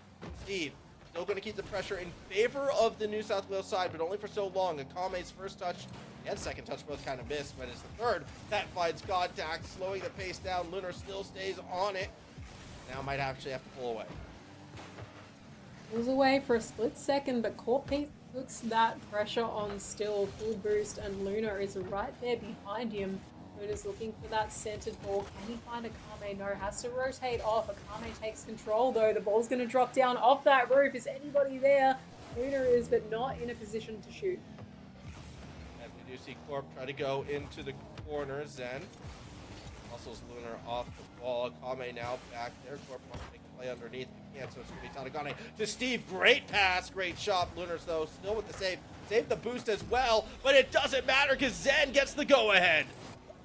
That could be it in this game if UNSW can hang on to this lead. Zen, perfect. Past 1, past 2, past 3 of Macquarie's defenders sailing into that right-hand side of the net. UNSW, they just need to hang on to this lead if they want to win this game, if they want to stay alive in the series, if they want a shot at that reverse sweep and to be our finalists, our winners of the AEL Uni Elite Series. We'll see what they can find. 30 seconds to go. Lunar now has to go the distance here. Finds Akame's shot was on Zen. Patience play, makes the save. Ball shut down midfield. Into the corner we go. Lunar will corral it. Tartagane swings and misses. Lunar now underneath. Flip across. Akame, it's high. Corp is too far back. Ball bounces in though! Oh no, defenders from UNSW just not reading this one too well. Zen jumps, doesn't see Corp, maybe doesn't get the dunk, doesn't get the block. That ball bounces in courtesy of Corp, our highest goal scorer as we've said tonight in this series and throughout the night tonight even. Corp is doing wonders for Macquarie right now. Yeah, that they are, and well, as the time should come to an end, it is going to be another overtime in this series, Morgie. It is the night that never ends. I'm thinking it's going New South Wales way. Castle, the only way to Game 7 kickoff, though, sees Akame down to Lunar. No, Zen gets in the way. Corp with a chance. 1v1. Tartagane muscles it through. And Macquarie are your AEL Elite Series champions. What a play! And who else is going to do it? Not Luna. No, not Luna. Not Akame. It is Corp. He takes this win. He takes this final goal. He puts that into the net. Macquarie, our champions this season. Wow. Great stuff for the Macquarie side. A very, very well played season for them. They get the dub, and a much-deserved one as that. No, Game 7 meme's dead, but that's okay. Hats off to Macquarie. I don't think we've had a perfect season in the Elite Series yet. I think this actually might be our first one, so congratulations tenfold. What a year.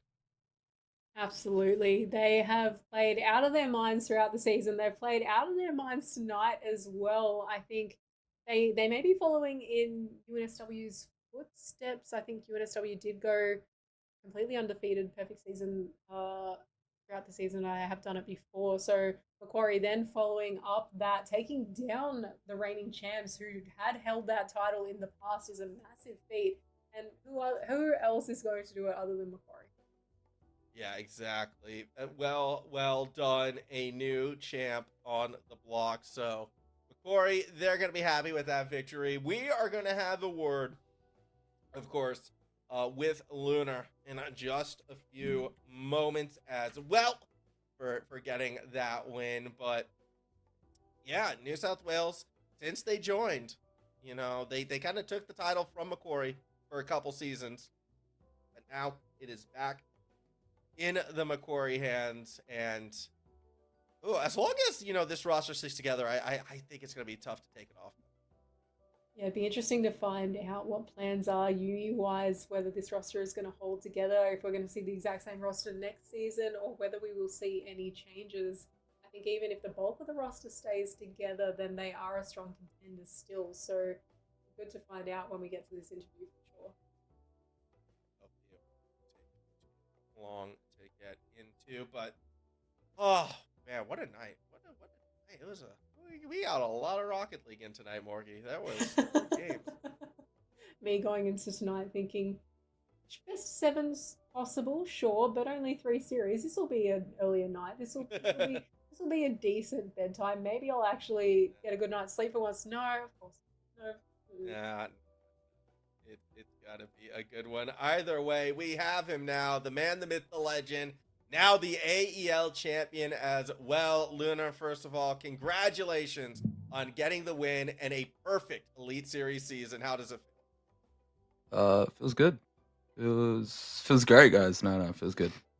No, it was a good. We had to get the job done. We knew we were gonna get the job done. We had to make a quick series for you. We saw you had some game sevens earlier, so we're like, man, we tried doing a sweep. We generally tried to sweep, but I apologize that the sweep wasn't done. But nonetheless, that's some money. So don't get me wrong. I appreciate trying to have the quicker series and all that, but that kind of goes to moot when every single game turns into an overtime, does it not? Yeah, yeah, that's true. That's true. They were actually pretty. There was some pretty close series. There was some pretty close games though. I'll give it to them. Like they were playing okay, I guess. They weren't playing too bad. They were doing pretty well. And I mean, Diggs, who was in the chat, who was on the UNSW roster last season, had let us know that they, after not scrimming throughout this season, they had actually scrimmed in the preparation in the lead up to this one. Was there any scrims on your side, or were we kind of following the same pattern of just going into it, winging it, doing what you guys do best? I'm trying to think. Do we scrim? We did scrim once actually. It was like a really chalk scrim, but it was okay.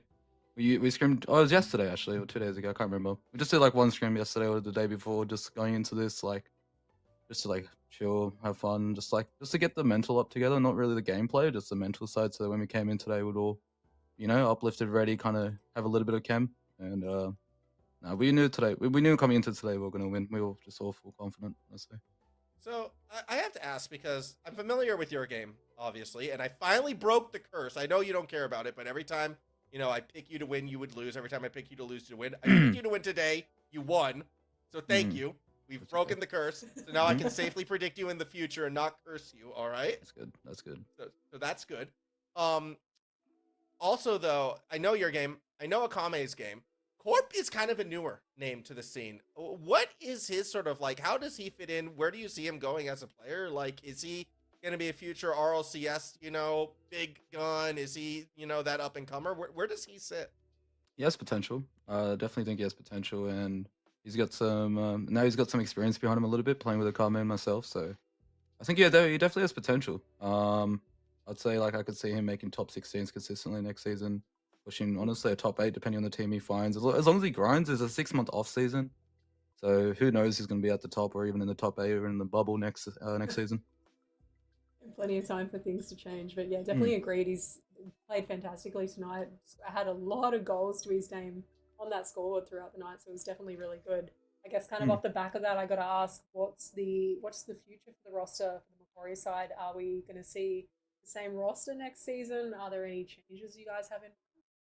We'll be back. We'll be back next season for sure. Ray will be probably core on the roster. I actually don't know what's happening. Don't know what. I think we'll definitely all be back.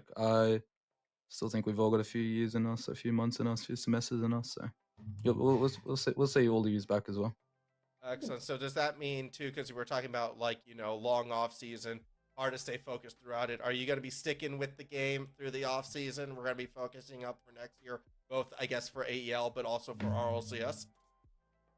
Yeah, we'll see. I'll definitely be playing the game. We'll see if I play next season. Nah, I definitely will be. I reckon. Just depends on how life goes. You never know what happens. I definitely see myself being back next season. We'll just see. I guess we'll have to wait and see. Excellent stuff. Well, Art, trying to wrap it up right now. Obviously, a great season. Asking right now, anyone you want to shout out, thank, call out, microphone is yours. You are the champion. I'll let you close out the interview. No swearing. Oh, sorry. Shout out to AGON by AOC and Indomie, our sponsors of today.